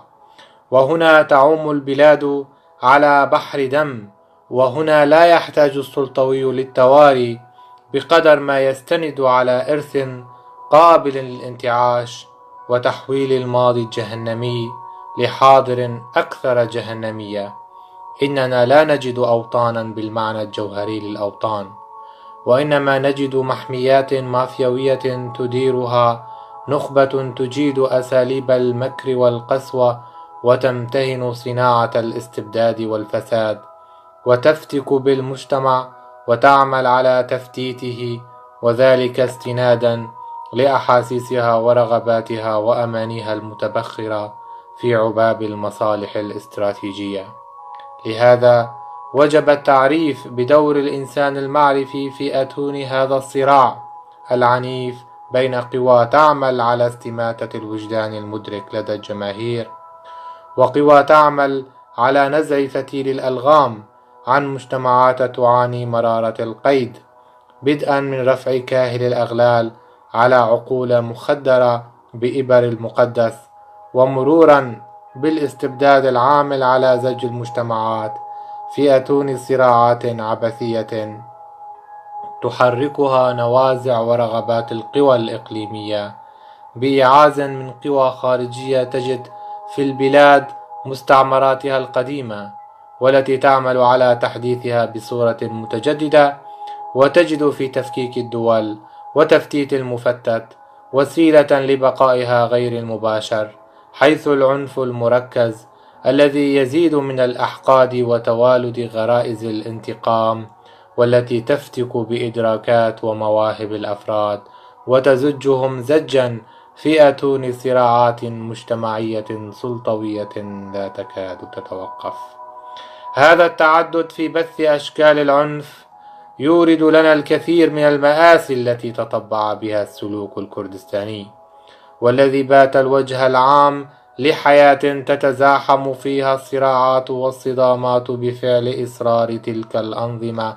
على بث العنف والإرهاب بطرائق تسهم في تخريب الأواصر المجتمعية وزيادة الضحايا، الأمر الذي يسهم في تفكك المجتمعات والمؤسسات وانهيار الثقة فيما بينها، حيث يكثر عمل رجال الدين في أروقة تلك السلطات لما لهم من دور بليغ ومؤثر في شرعنة العنف المقدس وتفتيت كل ما من شأنه أن يسهم في إطفاء حالة الاستقرار والتماسك الأسري والمناطقي، حتى بات مفهوم الانتماء عرضة للتخوين والتشكيك للطبقة المتحكمة في مفاصل الحياة بأسرها، حيث الدعوة للعنف بذريعة الحفاظ على الإيديولوجيا هو الوسيلة الضامنة لبقاء الاستبداد والاستبداد المضاد، ونعني به المعارضة، حيث نجد الصراع وعاء يختزل في طياته العنف متعدد المشارب والانتماءات، وهو بذلك يجعل الحياة مسرحا دمويا تصبح فيه البلاد مكتظة بالكوارث الناتجة عن حرب الإنسان ضد الإنسان لصالح الدمار وضياع البوصلة، إذ بات العنف في الشرق الأوسط أنموذجا يحتذى به في صناعة التطرف والاستبداد. فلا يكفي أن نقول أن وجود الثروات المائية والنفطية هو السبب وراء بقاء السلطات الاستبدادية، وإنما نجد أنه البيئة التاريخية للعنف والصراعات ذات الطابع الديني المذهبي، ناهيك عن وجود شعب يناهز تعداده 55 مليون مقسم بين الدول الأربعة والعالم. كل ذلك يجعل تلك الرقعة تنشط بحروب أهلية وأقليمية لا يسلم منها المحيط المجاور، وتكاد تكون تلك الأزمات المتمخضة عنها سهلة الانتقال إلى بقاع أخرى تعاني أيضا ذات المشكلة مع شعوبها، حيث الاستفتاء في إقليم كردستان الجنوبية في أيلول 2017 دفع الشعب الكتالوني في إقامة استفتاء بغية استقلاله عن إسبانيا، ودفع بتعزيز الروح القومية لدى الاسكتلنديين والفلامنك وغيرها من شعوب تعيش على أرضها التاريخية دون كيان سياسي خاص بها. وهكذا نجد أن ثمة دوما قوى تعمل على وتر التصارع بين فئة باطشة تستخدم القوة لمحاولة السهر والإبادة، وبين قوة ضئيلة الإمكانات تقاوم بكل ما أوتي لها من عزم رغم الظروف والمشقات التي تتعرض لها. إذن نجد الواقع مكتظا بدراما وجدانية تقوم على مخاطبة الوجدان الجمعي، وتؤسس لبنية متينة للرواية الكردستانية في جانبها الثوري، بما يتناسب حالة المعاناة الواقعية للشعب الكردستاني. إن عدم حل القضية الكردية في شمال كردستان هو دليل إفلاس وعجز الحكومات التركية المتعاقبة، نظرا لتشبثها بذات العقلية الإنكارية، والتي تتعامل مع الحق الكردي كهاجس مرعب أو كابوس دائم الإيغال في الأذهان. ولا يمكن الانتقال إلى طور الدمقرطة بوجود شعب يناهز تعداده 20 مليون لا يستطيع التعبير عن كيانه وأدبه وخصوصيته في وطنه، أسير الاتفاقات والصراعات الدولية الإقليمية. إن بقاء العسكرة كذهنية سائدة في تركيا هو بمثابة الخنجر المسموم في ظهر الديمقراطية، ليس في تركيا فحسب، وإنما في عموم الشرق الأوسط، إذ أن ذلك يجعل المشكلات في تضخم وتشعب مستمر. وما يجدر الإشارة إليه هو أن محاولات النظم الشمولية الشرق أوسطية لإقامة اتحادات فيما بينها لإجهاض كل محاولة باتجاه التغيير والتحول الديمقراطي، كما في توافق النظم العربية والتركية والفارسية بخصوص قمع التطلع الكردستاني نحو الحرية والديمقراطية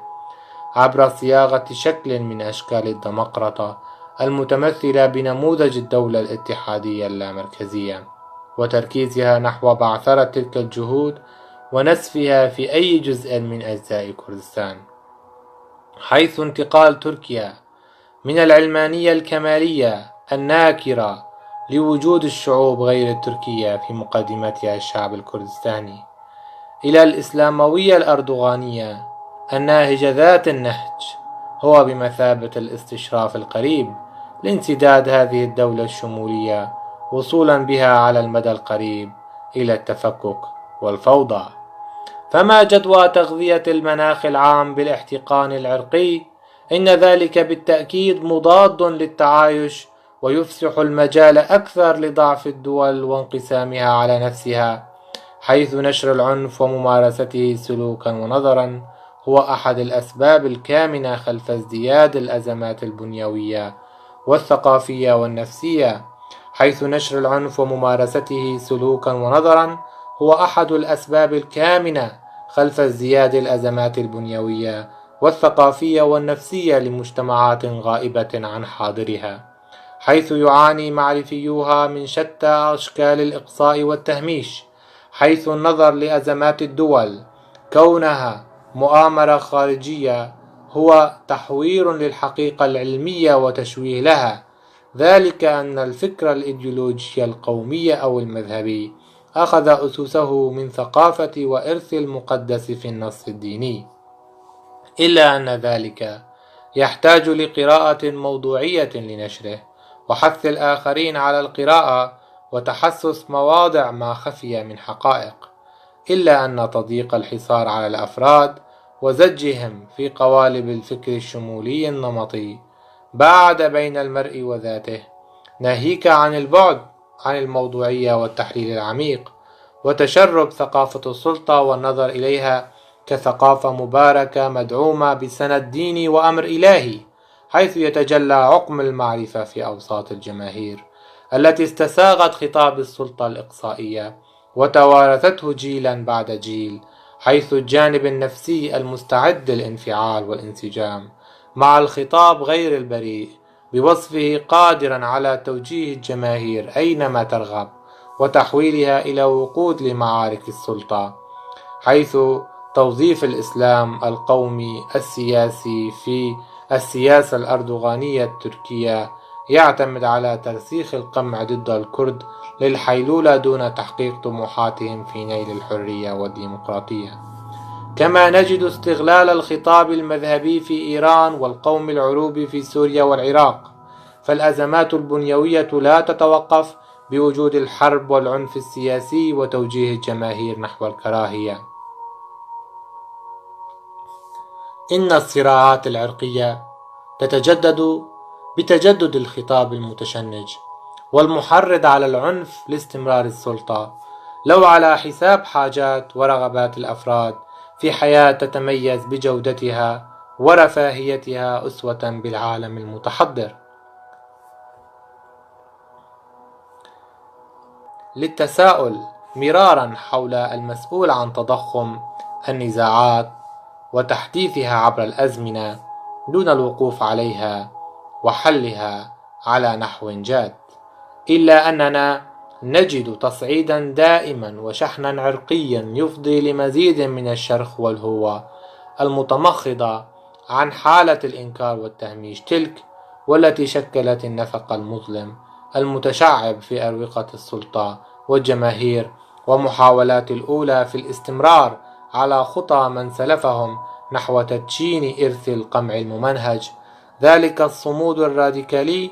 ضد القمع الراديكالي هو بمثابة نهج طبيعي يسلكه الأفراد في سبيل نهضتهم ونشدانهم للخلاص من الجور الممارس بلا هوادة، حيث تشربت الجماهير ثقافة السلطة وبات العنف لونا طاغيا في سماتها ومفاهيمها التي تفرخ الاستبداد والغطرسة.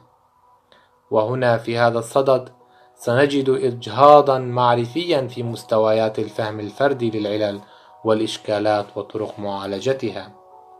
هذا الاغتراب عن روح المدنية والديمقراطية الجوهرية عزز من هالة السلطة في ذوات الجماهير المتأثرة بخطب السياسيين وألاعيبهم في استمالة الجماهير وتأليب بعضها على بعض، حيث نجد الجماهير السلطوية تتخذ من العنف وقمع الكرد بوصفهم إرهابيين عدا الفئة التي اندمجت وانصهرت في البوتقة التركية، فإن هؤلاء انخرطوا في أجهزة الأمن والسلطة وباتوا بيادق سيئة بيد تلك الطغمة الفاشية المتحكمة في زمام السلطة عبر تقادم الوقت. لا نجد تغييرا في تعاطي هؤلاء مع المسألة الكردية عدا عن كونها في نظرهم مثار زعزعة للبلاد وتقسيمها، لهذا يجدر قمعها على الدوام وبيد من حديد. الحرب المتواصلة والمعارك التي يتم خوضها في الجبال كل ذلك مدعاة تأمل في حالة الصراع المستشرية والتي نتجت عنها تشوهات نفسية لا تضمحل. كل تلك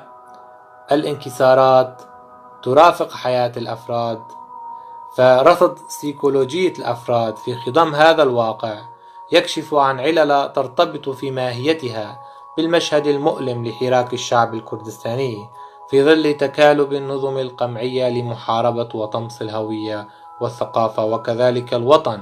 في إطار الكشف عن روح المجتمع الفاقد لبوصلة التنظيم وأصوله في ظل الفوضى والقمع السلطوي الذي أربك الحياة بمفاصلها ومستوياتها وجعل العقل ناميا والألم متربصا في واقع المجتمع الكردستاني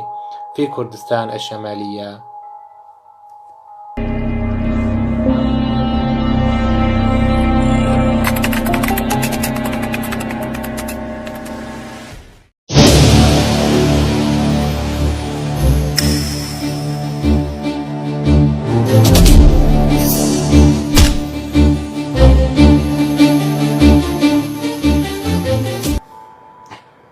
إن يقظة المعرفيين في البيئات المحتقنة إثر الإقصاء والقمع لا تنضب، رغم أنها تمر بتحديات قاسية، إذ تتعرض الفئة المقموعة لعنت إيديولوجي يعيقها بالضرورة لفهم ضرورة تحديث أساليب المواجهة. إلا أن محاولات الساعين لنشدان الخلاص بمفهومه الحر ضمن المجموعة المنظمة لا يتوقف على الرغم من الإقصاء والتصفية والأنانية السلطوية التي تنشب مخالبها ضمن صفوف الحركة المقاومة، حيث على المعرفي مقاومة عدو الخارج والداخل ومحاولة البروز بمظهر المدافع عن قيم المعرفة رغم التنافس السلطوي وغريزة الظهور وتقديس القائد على حساب العاملين بكل إخلاص ونقاء دفاعا عن جوهر القضية التي يؤمنون بها. إنهم يسقطون وينهضون ويثبتون وجودهم كلوب ضاغط لو بإمكانات خجولة ورديئة داخل الحركات التي تواجه السلطات الاستبدادية، وكذلك فإنهم خلايا نائمة داخل الجماهير التي تعاني التهميش على طول بقاع الشرق الأوسط وفي الأماكن التي يسودها النظام الشمولي، لعلهم ينشطون تبعا للأزمات ويرون أن الحفاظ على المكتسبات التي أنجزت على مر العصور ضرورة معرفية قويمة تعد أساسا لتماسك المجتمعات وتعايشها في ظل المجتمع النهضوي الذي يبرز في ظل الفوضى والدماء، ليكون البديل عن المجتمع البائد إثر الصراعات السلطوية العبثية بين أنصار السلطة والمعارضة، إذ نجد المجتمع البائد هو الممتص لثقافة السلطة القائمة والمعارضة في كونهما يربيان ثقافة الإقصاء ويتشربان من معي خطاب قومي ديني مذهبي يتجسد ذلك في أشكال النظم القابعة على أرواح الجماهير على طول رقعة الشرق الأوسط والبلاد الناطقة بالعربية. هذه النظم التي باتت بمثابة حارس ووكيل لحماية التخلف الفكري والسياسي والاقتصادي ووارث شرعي للفساد طورا بعد طور، إن عزل الجماهير عن ثقافة السلطة القامعة من طليعة مهام المعرفيين الذين بتماسكهم وتآلفهم يستطيعون أن يشكلوا القوة التي تقف إلى جانب شعوبها في إيقاظ روح المسؤولية والوعي في ضرورة أن يكون الأفراد قادرين على إدارة أنفسهم دون الاعتماد على الشكل الهرمي التقليدي لطبيعة التعاقد ما بين الحاكم والمحكوم.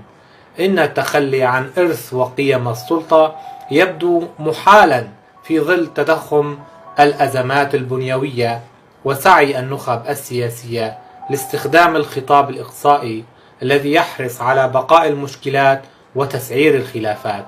لهذا فإن ضرورة الانطلاق من وعي المعرفة مسارا ملائما لخوض العمل لجعل الجماهير في منأى عن الخطر الذي تمثله النظم الشمولية في إعادة تجددها بالاستفادة من تأصيل خطاب الإقصاء والعنصرية المذهبية والعرقية لأجل الحفاظ على النفوذ والهيمنة، إذ نجد الفقر شبحا في البقاع التي تطفح بالموارد والإمكانات، وتغدو الديمقراطية حلما على مسرح الصراع السياسي بتجدد الاستبداد وتعدد منابع. هذا التصادم الذي يجسد في ماهيته أزمة التفاوت الطبقي والاستماتة في تحويل الفئات المنكوبة لشرذمات تفتقر لأدنى معايير التماسك والتنظيم، حيث نجد الشرق الأوسط المتجسد بكفاح الشعب الكردستاني مضخة حروب أهلية لا تكاد تتوقف بفعل رغبة المستفيدين الإقليميين والدوليين. كم بقائها هكذا ساحة حروب إيديولوجية تعود في جذورها لأزمات الحربين العالميتين، والتي غطت ملامح القرن العشرين، حيث نتأمل ذلك القسم الأتاتوركي الذي يتحلق الطلبة كل صباح عليه ليقوموا بتلاوته: أنا تركي شريف وعامل، مثلي هو حماية الصغير واحترام الكبير، أن أحب وطني وأمتي أكثر من حبي لنفسي، هدفي هو النهوض والتقدم يا أتاتورك العظيم، إني أقسم على المضي قدما في الطريق الذي عبدته سلكته لنا، وتحقيق الأهداف التي وضعتها لنا، سيكون وجودي مكرسا لخدمة وجود تركيا. كم هو سعيد الذي يقول أنا تركي. في ظل هذه المثالية المتعالية نجد محاولة واستماتة السلطة في تجهيل وتفخيخ مجتمعاتها عبر تجريد القيم الطبيعية عن محتواها وتحويلها بما يخدم حقيقة هذا التعالي، وتحويل الجماهير إلى قطعان تلف وتحوم حول تمثال الراعي الطاغية، وتحويل الوطن الرقعة المحتلة عبر مراحل إلى حلبة تصارع غير منتهية تفتك بالبشر صالحهم وطالحهم، شقيهم وسعيدهم، حيث نجد الجماهير محاطة بقداسات وولاءات يمكن أن تكون العقبة الأخطر بوجه ديمقراطتها ورفاهيتها. فاعتناق العنصرية وتفشيها يكفل على الدول الساعية لإنهاك الشعوب بالأزمات بقائها هشة وبعيدة عن حاضرها ومستقبلها، كونها مجتمعات لا تستطيع التعايش بفعل تحويل القيم العنصرية للسلطة عبر التاريخ إلى ديانة مقدسة. فباتت الشعوب الوحشية، ونعني بها الأعراق الحاكمة، الوجه الحقيقي للشرق الأوسط، وقد كفلت السلطات التاريخية في تحويل الجماهير إلى وقود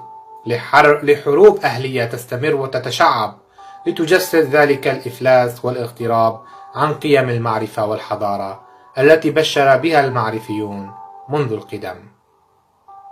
تلك الجغرافيا المكتظة بالعدائية والانتقام والاحتقان المتزامن هو مكان الحديث عن الموت والقتل وضياع الحب والاستقرار، حال لا تختلف بماهيتها عن طبيعة الأرض الجبلية ووعورتها وقساوة الحياة فيها، إلى جانب ذلك التطلع الدائم للكبرياء والإصرار في المحافظة على القيم الاجتماعية والثقافية للحيلولة من اندثارها وانصهارها في بوتقة اللغة السلطوية ومنظومتها، حيث الخوف من صعود الثقافة المقموعة وتناميها صعد من حالات العنف والإبادة لكل ما هو حي في ربوع كردستان الشمالية. فأدوار المعرفيين الكردستانيين الناجين من التصفية والقمع، والذين يتصدرون الخطوط الأمامية من المواجهة، تتجسد في حرب العصابات، والتي جعلت من حزب العمال الكردستاني القوة المضادة مقابل تلك المنظومة المركزية الشمولية. جسد تلك الحقيقة المعرفية في أهمية الذود عن مكتسبات الإنسان العاقل، انطلاقا من أهمية إرساء التعايش السلمي، والذي في كثير من الأحيان يتم حيازته عن طريق الحرب، حيث مواجهة البطش على نحو عصري يمر بتأكيد المراحل العسيرة والإحباطات الجمة لأجل صون الوجود الطبيعي وأمن المجتمعات من سياسة طمس الجذور وتغييب الخصائص. دون هذا التصادم لا يمكن للقيم أن تسلم من الزوال والاندثار، حيث أن مخاطر الإرهاب الدولي اليوم تفوق في وسائلها إرهاب الجماعات والتنظيمات، المتمثل بإرهاب الدولة التركية ومحاولتها الدائمة في تدمير البنى التحتية لكردستان. وعلى الرغم من شتى الاعتقالات والتصفيات، إلى أن ذلك لم يخمد من حالة الحراك المتصاعدة ولم يقوضها، فالحرب ضد قوى الانصهار والقمع هي حرب وجودية تتخذ حيزا لا بد منه في الرواية الوطنية، تلك الرواية التي تعالج الحدث انطلاقا من بيان حقيقة التصارع وجدواه لما فيه من ضرورة ومطلب ملح لنشدان الديمقراطية الجوهرية، وهي تمر بلا شك عبر أنفاق ومتاهات الدم. هذه رحلة الصراع غير المتكافئة بين شعب يرفض الانطماس والاندثار والصهر، وبين سلطة عرقية تتخذ من نفسها كل شيء، في جغرافيا توسعت بالدم والبطش والتغيير الديموغرافي وبث الخوف، وأيضا تجنيد الفئات المنكوبة كحماة قرى ضد الفئة التي تقاتل لأجل الحرية ورفع المظالم الاجتماعية. ففي ظروف المعيشة القاسية تتشتت قدرات الأفراد ويتفكك المجتمع، حيث تعمد الدولة الشمولية على الاستفادة من وجود التهميش والقمع والتعذيب لصالح تصاعد المنتفعين من الملاك في ريف كردستان الشمالية. فالسلطة العسكرية هيمنت على مفاصل الحياة في تركيا وكردستان، وقد أقصت كل محاولة للانتفاع الديمقراطي على العالم. مهد في ذلك لبروز الإسلام الحالي، الإسلام السياسي الحالي الذي يحمل في جوهر رسوخه منهجا تدميريا يقوض مفاصل الحراك الساعي للديمقراطية الجوهرية، حيث أعاد لأذهاننا عهود الانقلابات الدموية وضياع الحريات. كل ذلك يعيد في الأذهان مسيرة الشعوب الساعية للتحرر وكسر الخوف رغم مشقة هذه المهمة تاريخيا، حيث الدمار والقتل الذي عم في كردستان عطل سبل الخلاص والحل، إذ نقف أمام رجل مبتور الأطراف ليس في جعبته سوى خيال الرحيل، وبين المرأة الصلبة التي قدمت كل مساعيها وجهودها في سبيل الخلاص والتحرر والعدل.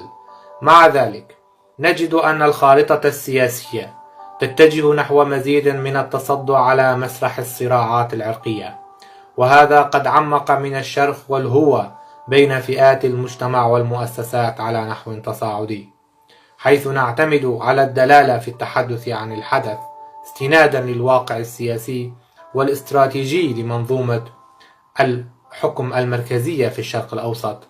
نجد التساؤلات تلتف حول أطوار ومراحل هذا السعي في خوض هذه الحرب الوجودية ضد قوى القمع الذي تمثله إرهاب الدولة. فالعسكرة التركية عدوة الديمقراطية وأسيرة العنصرية الحاقدة على كل عنصر غير تركي، وهذا يكشف لنا عن مواضع شائكة جديرة بالتنقيب، وتخص الصراع المتبادل على نحو مباشر. ولعل كفاح المعرفيين الشاق على ضوء هذه التحديات لا يهدأ سواء في الميدان العسكري أم السياسي عبر الاصطدام بمحاكم التفتيش الكمالية المتطرفة، حيث نذكر المعرفي التركي إسماعيل بيشكجي الذي تم اعتقاله سنة 1971 إثر تنديده بالمظلومية الكردستانية، وكذلك المعرفي الكردستاني ياشار كمال الذي احتج على ممارسات السلطة الكمالية بحق الكردستانيين، حيث حُكم في آذار سنة 1996 بالسجن، فقال حينذاك: ليس في البلاد أي ديمقراطية ولا قانون. وكذلك حادثة سجن البرلمانية الكردستانية ليلى زانا بسبب أدائها القسم الدستوري باللغتين الكردية والتركية. نجد أن ثمة هذا التصادم العنيف بين حماة العسكرة المغلفة بالعنصرية التركية تجاه كل ما هو كردي بهدف المحو والانصهار وطمس معالم التنوع الإثني في كردستان وتركيا، ورغم كل تلك المحاولات وشراستها نجد النظام العسكري التركي عاجزا عن قمع الحركة الكردستانية التي تزداد نفوذا وتعاظما مع ضراوة القمع وأساليبه الممنهجة.